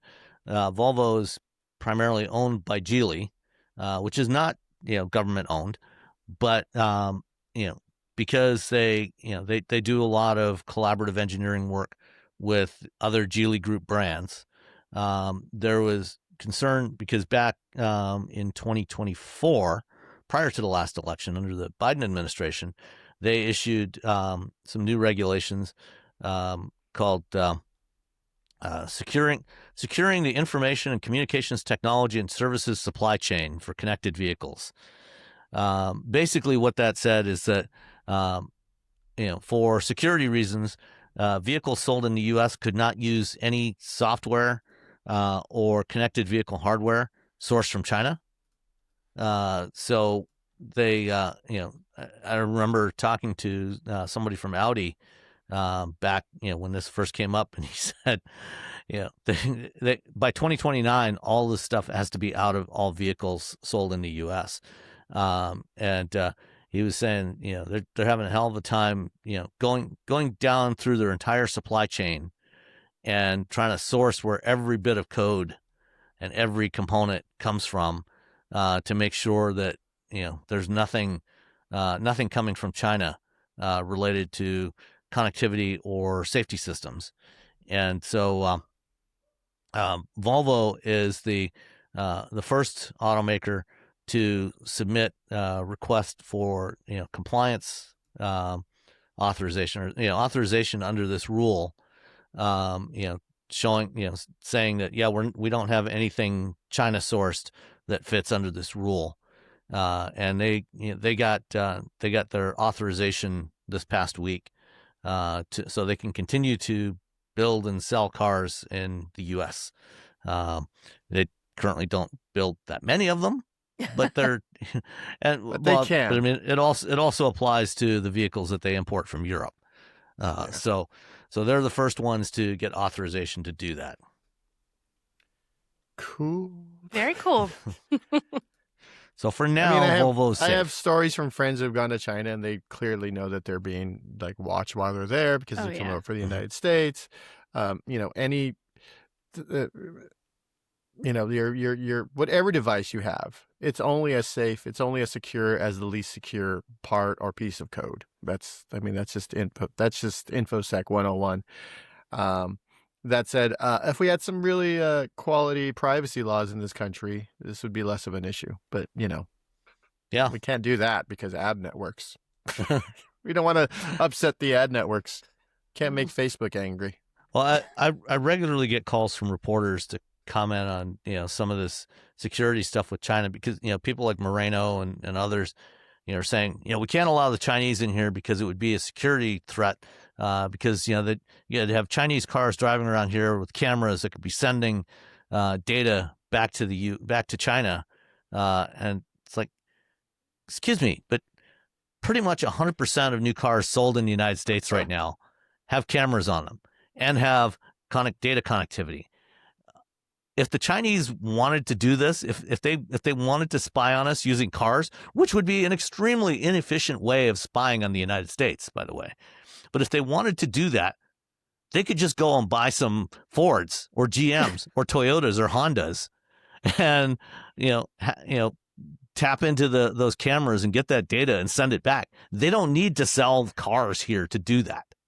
Also, they can just buy the data.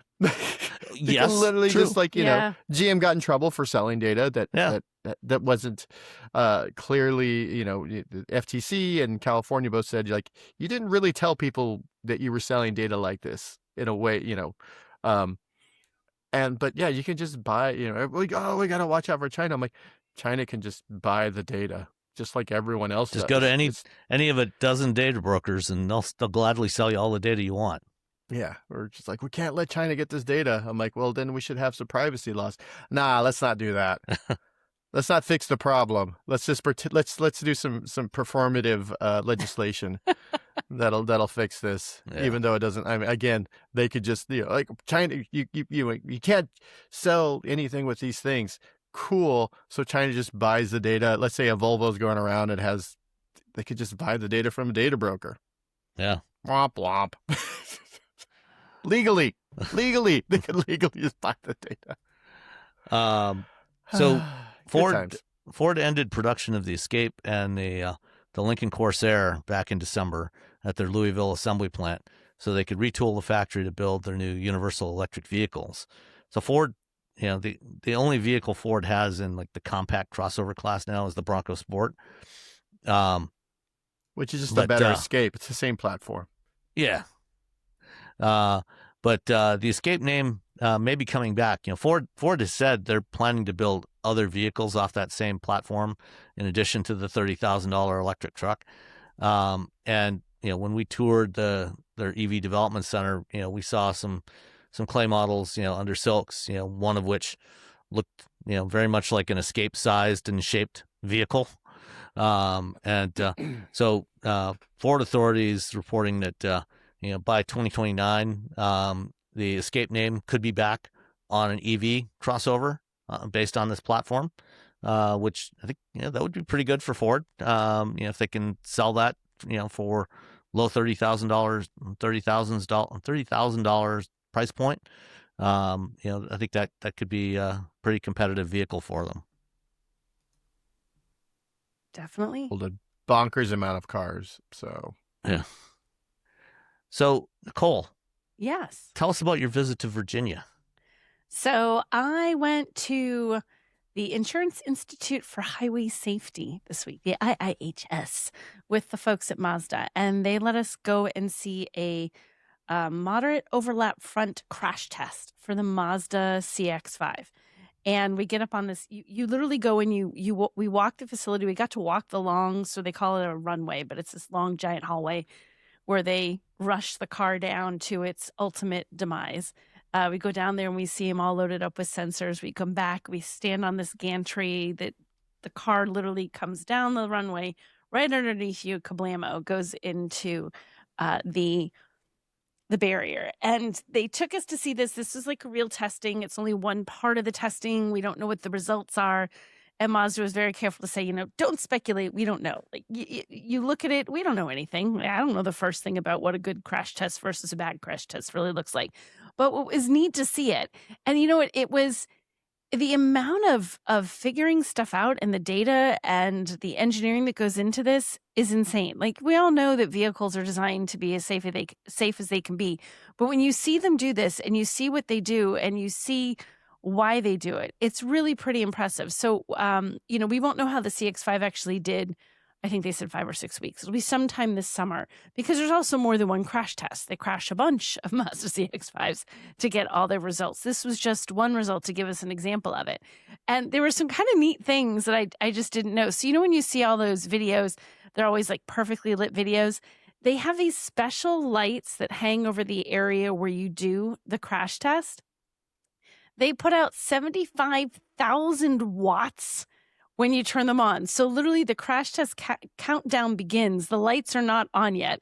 And they turn it on sort of right before the end so that when the car comes in, it's lit up at the right moment. Then it just stays lit for, it's 1 minute that it's lit up for. That's it. And they turn them off. And they are so intense that standing on that gantry, you suddenly feel like someone has lit a fire right in front of your face. You can feel the heat from this, which was crazy.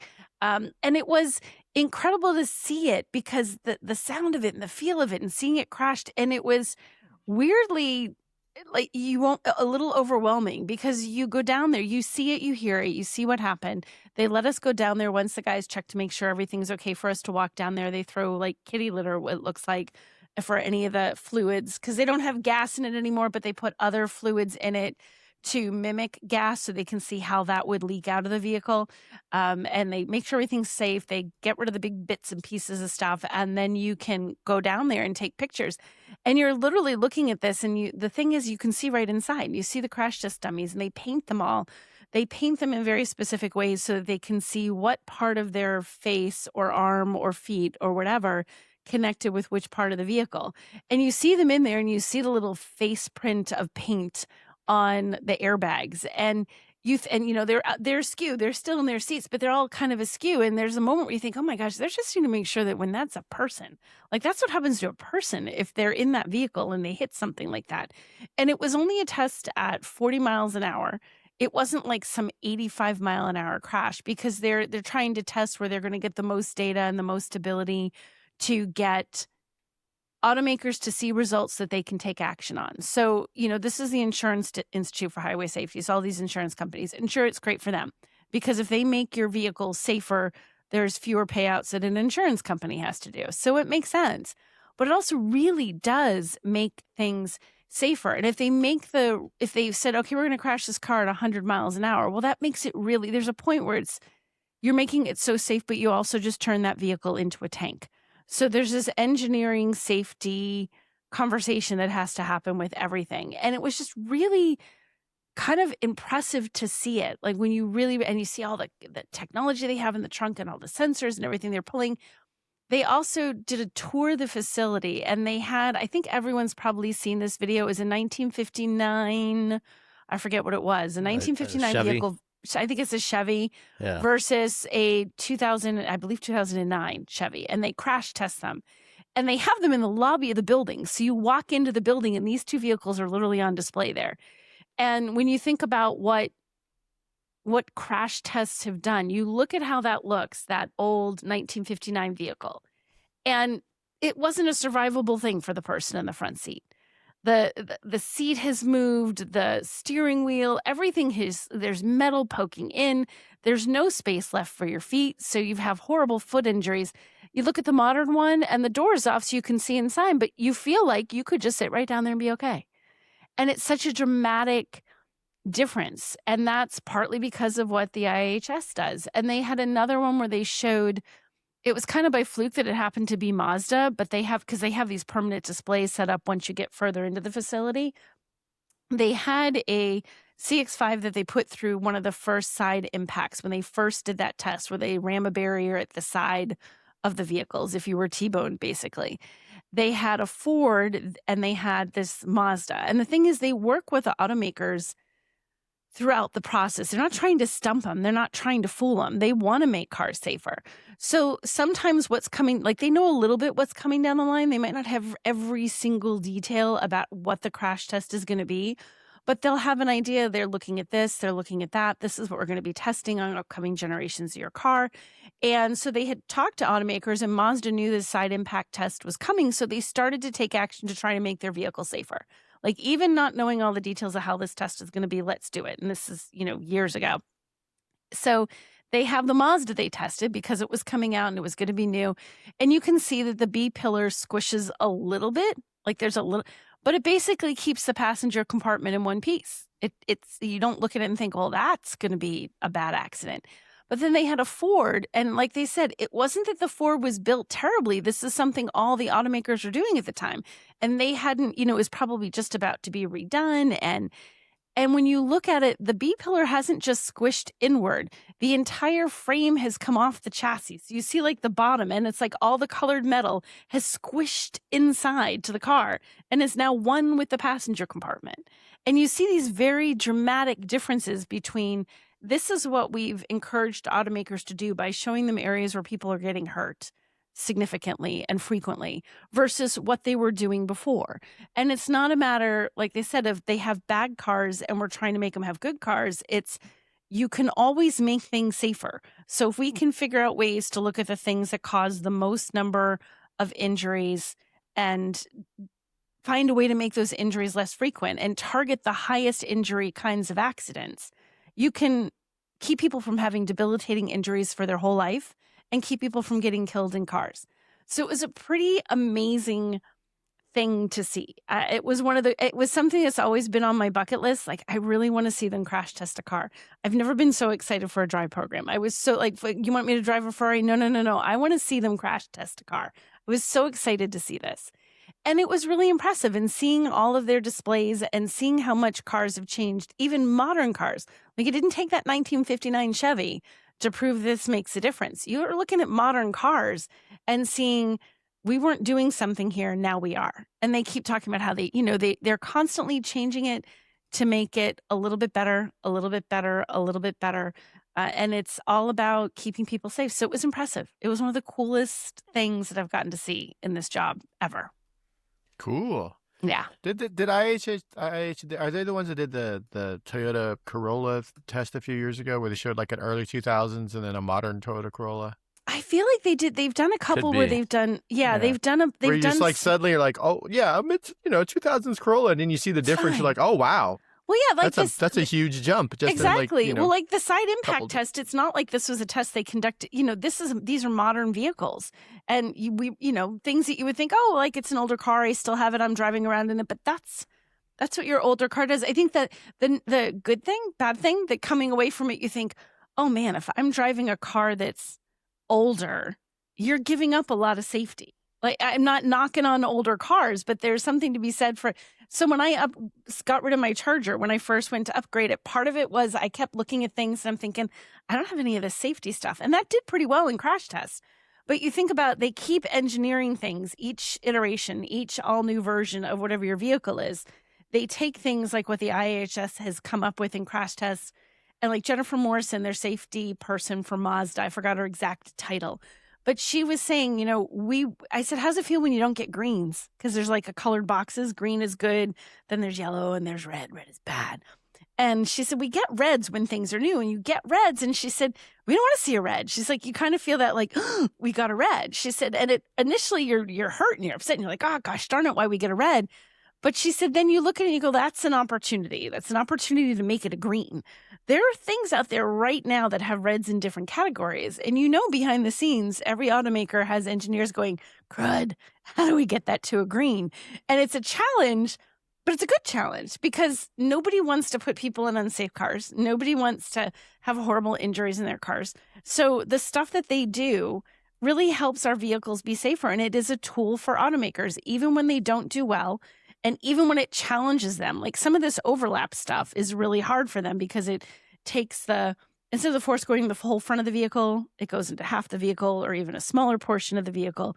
You got to take a lot of force and put it in a really narrow area and protect. I guess the big thing in those impacts is the lower extremity injuries because it gets squished. And there's things where like the tires used to kind of go right into the passenger compartment. They showed a Ford Explorer and a Grand Wagoneer. And you can literally see in the crashed example how one did really well and one didn't. The Wagoneer did great. And you can see where the shock is, the absorber that would be with a tire. There's no longer a tire. And it's like slightly skewed. It's not perfect. And you look at the Ford Explorer and the thing is pointing at the passenger compartment. So if the wheel was on the end of that wheel is things like that. Like, how do you make that one little thing not do what it does when you hit it? Okay, let's make a little engineering change so it pushes a different direction and doesn't smash into people. So it was really fascinating to watch all this and to hear how even a bad test is a good test because it gives them a way to learn. Yeah, I've witnessed a few crash tests over the years. Most recently, went to Honda's R&D center in Ohio, probably about 5 or 6 years ago, and we saw them do the small offset rigid barrier test with a Civic. And, that is one of the most severe tests because it's a 25% overlap. Yeah. So it's the kind of crash.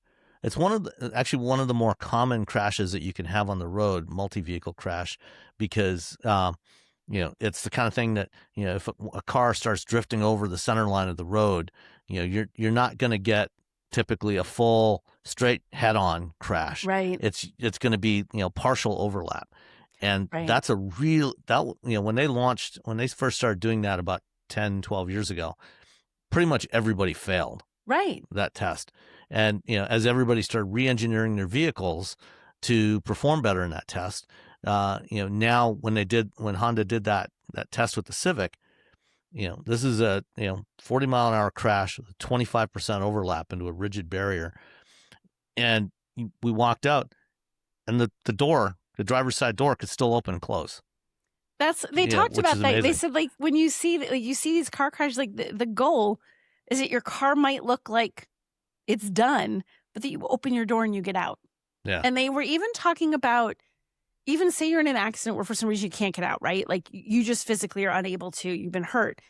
Even somebody asked them, well, how hard is it to get people out? They said all of this even makes it easier for first responders because instead of them having to work to pry open metal that will no longer open, break A pillars, break B pillars, do what they have to do, very often first responders can just walk up and open the door.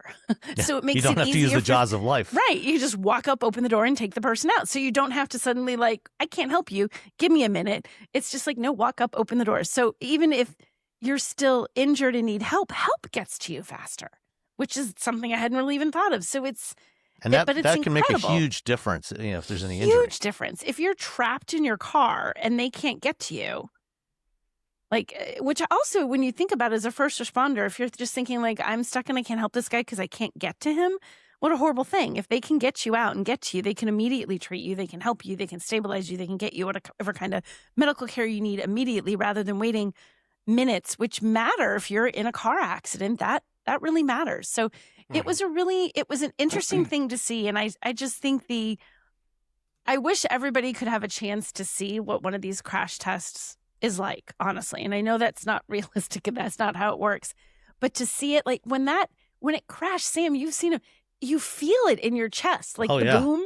It reminded me on a smaller scale. Many, many years ago, I saw the space shuttle take off, and it was the first time I ever heard a sonic boom. And you feel it just like whoosh right up through your body. And when this car hit the barrier, you get that same sense of like bam, like you feel it in your soul. And it does have that. You're thinking, God, this is so important because those are just dummies with paint on their faces. But what if that was people like hitting like that? That is, hopefully none of us get to know what a crash is like in the real life, but it happens. And to think that what they're doing in this building, this beautiful pastoral landscape in Virginia, inside these really violent crash tests are happening to keep all of us safe. It's cool. I think safety is, it impressed me, the efforts that they're going to and how important it is to truly look at that crash test data, and that it's a great tool, a fantastic tool for you buying a car, but also for automakers to say, guys, we can do better. We can do better. We can just keep improving. We can do better. Yeah, I added putting a link to the crash test that IIHS did with a 1959 Chevy Bel Air versus a 2009 Malibu. It is just unbelievable. And when you watch it, they had it playing too. Like you see in the modern car, you crash and airbag and everything's relatively happy. And you see the other one, like they showed one. This is the other one they were talking about. They had one of the things with the side impact thing that they realized, and they have the vehicle there, side impact where it did poorly, and then a great big SUV. SUVs have really changed the story because they thought initially that the dummy's head went out the window, and they're like, no, it intruded so far that it intrudes to the point that when it hits, it bends your neck and your head tapped the hood. And there's a dent in the hood of this SUV from the head of the dummy going ka-thunk and hitting it. And when you think about that, like, can you imagine? And now they're like, well, we got to stop this. We got to find a way to stop this. And they find a way to like address something. And they said, even what they do today as cars change, like SUVs becoming all the rage, that posed whole new challenges, because when an SUV hits an SUV, it's one thing. When an SUV hits a car, entirely different deal. So it's an ever evolving thing. There's never a point where they can say, we got it. They never have got it. They're always able to improve things and react better and make it safer. It's just really cool stuff. Like, go safety engineers. It was amazing. It was really amazing. Awesome. All right. We've got some listener questions. Let's start off with Ken. I listen to your podcast every week and look forward to learning the latest. Last week, Nicole touched on the challenge of charging at a Tesla charging station with its very short cable. Robbie has talked about traveling distances down the coast of California in his Ioniq 5. How does he plug in at these stations? Are you aware of any approved extension cable that can be used for these situations? It only needs to be about 3 feet. So, Robbie, go. So when I was doing my traveling, I was with my NACS, my CCS 2024 Ioniq 5. So I didn't stop at any Tesla charging stations when I did. I stopped at Electrify America stations. Well, because you were getting free charging, so. Yeah, I was getting free charging. So like all these trips down south, up and down the coast, up and down the state, they were free because I had free charging. That goes away like, I don't know. We turned the car back in on Friday, so it's gone now. So the salad days of free charging, I think, are over, to be honest. Most automakers are getting away from that now. Yeah. So I I'm sorry, I was using CCS charger. So we do have the NACS, the 2026 NACS enabled or NACS outfitted Ioniq 5. So, I guess I'll give you all a heads up when we do some traveling with it. So I actually did see a video. So I think it was last week from Tom Malogny, who does the State of Charge YouTube channel, and he tests a lot of chargers and charging equipment, adapters, and things like that. And he actually just did a test. He's actually done 3 separate tests now with a supercharger extension cable from a company called Hanshow.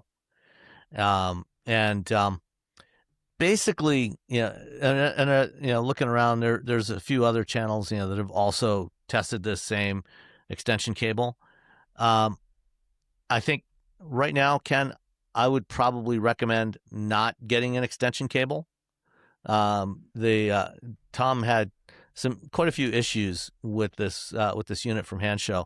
Previously, he had tested prototype cables that they sent him, and those had some issues with not cutting off the power flow when you press the button to disconnect it. So you could conceivably unplug it while the power is still flowing, and then get a pretty substantial arc, electrical arc, which would be bad. They fixed that. Hanshow fixed that, so that you might get shocked and died part. Yeah. So as soon as you go to press the button, it immediately cuts off the power flow. So that's good. But he tested it. He tested the cable with both his Rivian R1T and his F-150 Lightning at a supercharger station, and tried a couple of different chargers. In each case, the charger it would stop charging after about 7 or 8 minutes, and it would not continue. And he sent back. He contacted the manufacturer. He's sending that cable back. They're going to send him another one, take a look at it, send him another one. Tom was speculating that perhaps it was getting too hot. And that it was makes generating sense. too much heat, and then the charger was disconnecting, or was shutting off the power flow. Yeah. So right now there is not an extension cable that I would recommend. You might want to wait a little bit longer before you try purchasing one.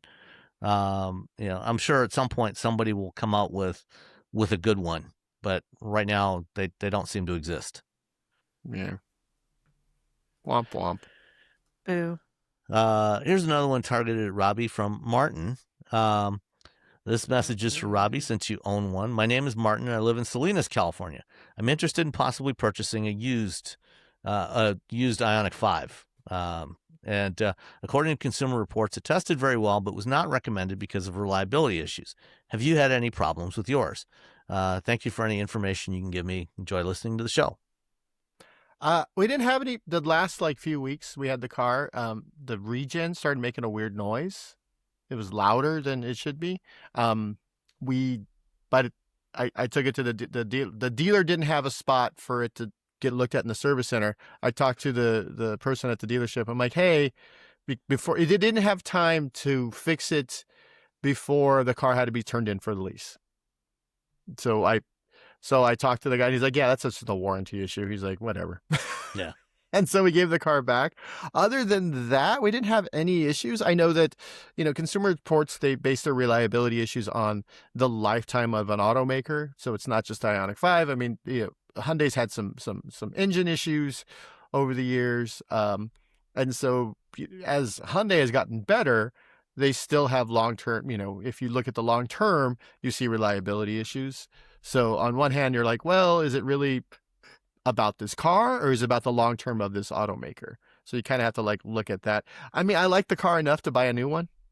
That's and we were going to buy a used one. It's just the new one, the pricing, and the everything seemed to work out for us pricing wise. So whenever if you're concerned about reliability, I mean, I can understand that. Again, Hyundai has had that long term issue with their gas engines. This is but yeah, I mean, other than that sound, which didn't change the way the car drove at all. No issues. But within the EVs, it's usually less issues with the sort of the actual powertrain and more with all the other bits, because they add all these extra, whiz bang features. Those are sort of the things that end up like going a little, haywire. I do know someone who also has an Ioniq 5. Some rats got into the insulation and chewed through some wires. So, oh gosh! But that's not an EV unique problem. That's not an EV problem. That's a rat that happened problem. on my 1990 Miata.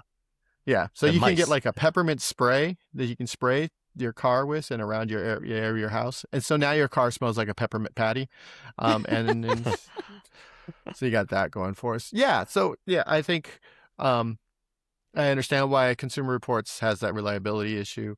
It is a long-term sort of Hyundai issue.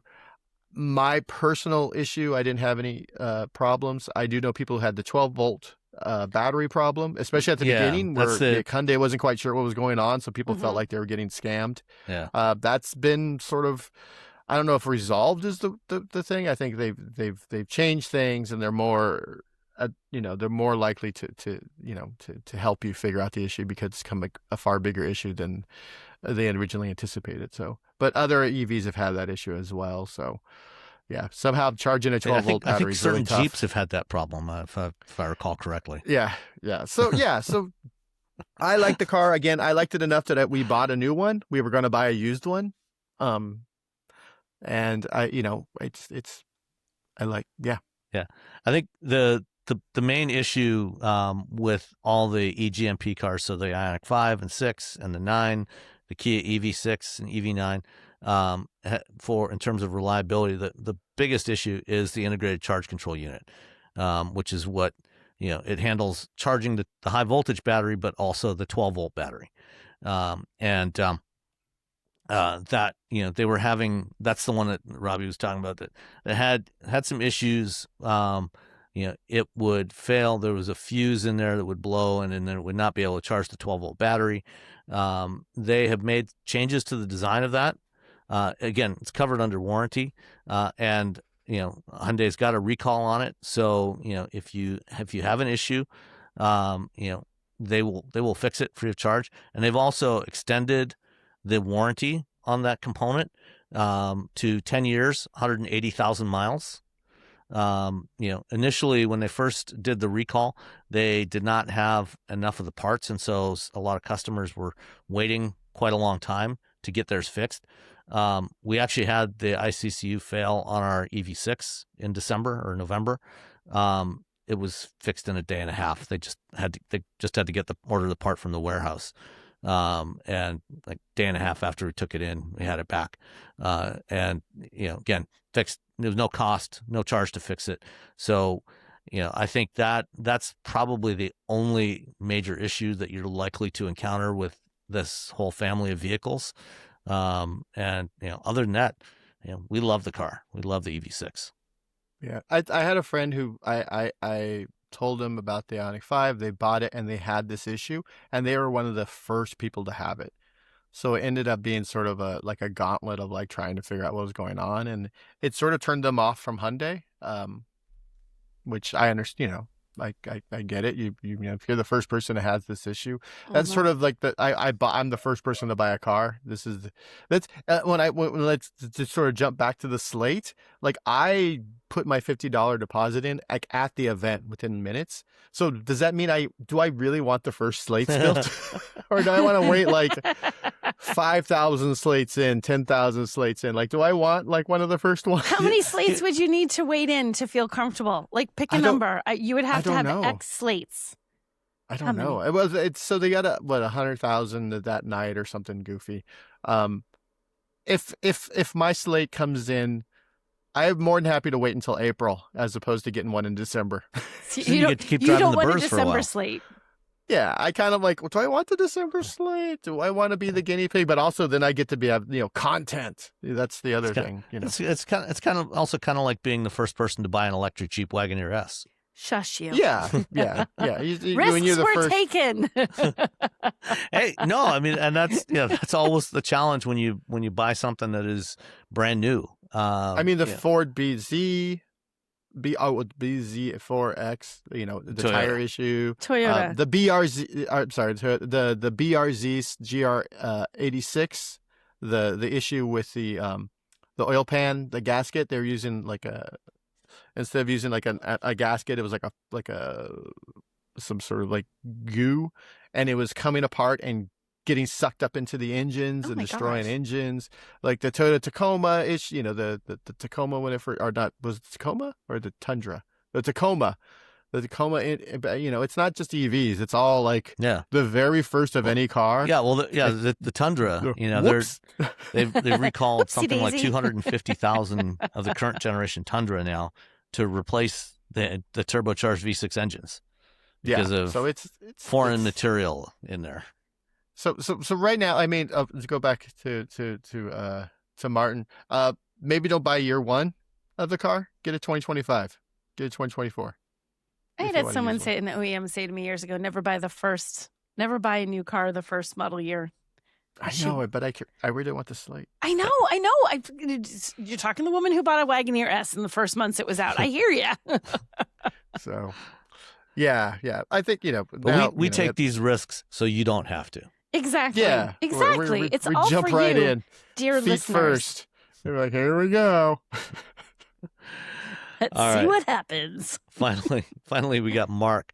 Thanks for sharing my tongue-in-cheek email about refueling my car about a month ago. Like I said, you do you if it makes you happy and you're not hurting anyone. I was wondering last night how many people in general and how you three in particular cruise for fun. I remember back in the day, I'm 64 now, collecting gas money from friends and going for a cruise with no predetermined destination.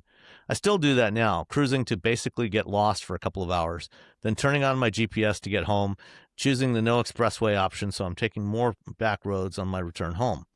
I've mentioned before my cruiser now is a 2013 Mercedes SL63 AMG, as I've always loved convertibles with the sun in my face and the wind in my remaining hair. Oh, I know that part. I know Sam enjoys his Miata, which is a super fun car to drive. I drove one myself, and the driving experience was exhilarating. As you said on the podcast, it's more fun to drive a slow car fast than a fast car slow. Not that the Miata is a slow car. Actually, it is kind of slow. It's kind of slow, but it's fine. But that wasn't what I was implying. It's not Del Sol slow. Yeah. Which I had a Del Sol for years, and I still was like, I'm fine with this. God, I knew somebody who had one I'm of curious those. how Wow. Sam enjoys his Miata and what cars Nicole and Robbie drive for pleasure. Thanks for the informative and entertaining podcast. Oh, my go BRZ. first. I drive my BRZ, and that's so I'm from a small town, which I probably mentioned in too many times, and the town had a lot of windy roads and a lot of off-road, a lot of dirt roads, and so it was a great town to sort of learn how to drive, and that was what I did to get out of the house was I just went driving. And so now, if I'm just sitting around and I love I do this too, where you go somewhere and then you turn off the, you set your, for me, it's Google Maps or Apple Maps. And I tell it, okay, I want to go home, but not on the freeway. And so then I find all these weird roads and sometimes I'm like, well, which way is this?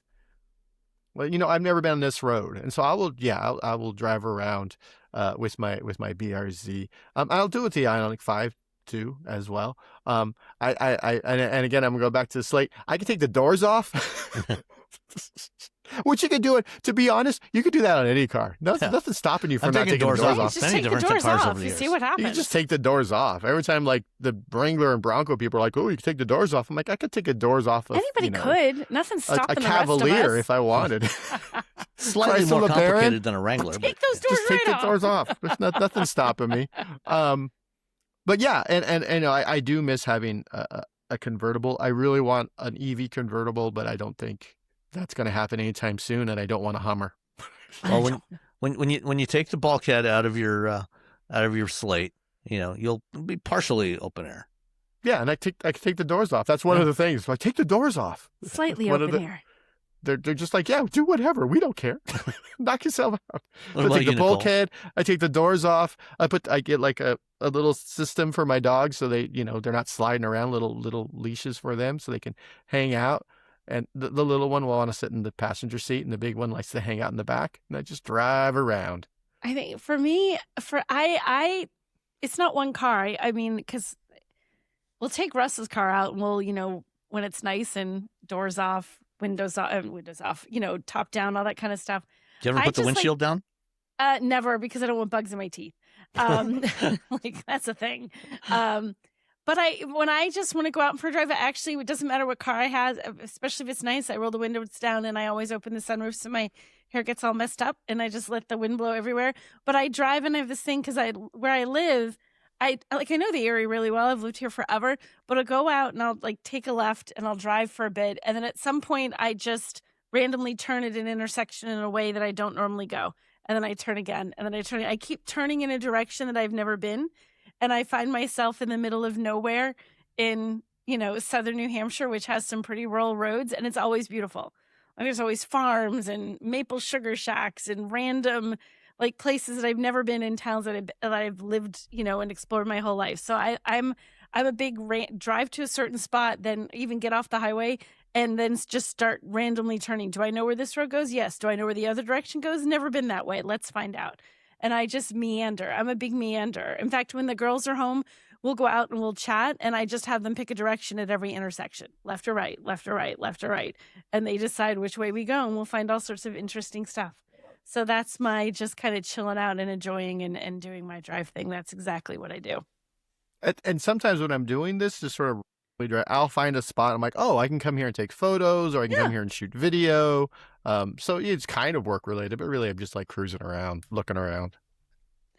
Yeah, same thing for me. I just hop in the Miata, or if I've got something interesting that I'm driving that week, I might take that out and just go out and head out somewhere out of town and just drive around for a couple of hours. Just hit some random roads. And try to avoid dirt roads with the Miata, but other than that, just driving around, just have some music playing and just enjoy the weather. And sometimes I'll take one of the dogs with me. Our current two aren't as fond of going for drives as our previous dogs were. Rosie, our first corgi, she loved going for drives in the Miata. Because she was just tall enough that she could sit up on the passenger seat and look out through the windshield, and the others we've had since then are a little bit smaller than her. So, but they still like going for drives, and just drive nowhere in particular for a couple of hours. Yeah. It's really, I mean, when you have to drive cars for a living, like I had the Aston Martin Vantage, I was like, I looked at the map around the area, and I was trying to go to this one road. I couldn't remember exactly where it was. And so I was like, well, this looks close enough. And I just dropped a pin and then went to a completely different road. It wasn't the same place, but I was like, well, I've never been here before. And there's like crazy, bridges that I got to drive over, and people are fishing, and there's I think when people think Northern California, San Francisco, they think it's like just city. There's actually a ton of green space up here. We're all about hiking and stuff. So like you go 5 minutes from anywhere and you can be in the middle of the woods if you want. There you go. Yeah, I mean, same thing here. You drive 15 minutes. Like basically if you go, I live just to the east of Ann Arbor, and if you head north and northwest from Ann Arbor, it's full of forested areas and trees and lakes and rural roads. To the south is more farmland, but to the north, lakes everywhere. And I mean the roads aren't necessarily great, but it's just a beautiful area. So I enjoy doing that. There you go. All right. Well, thanks everybody, and we will talk to you next time. Bye. Bye everyone. Bye.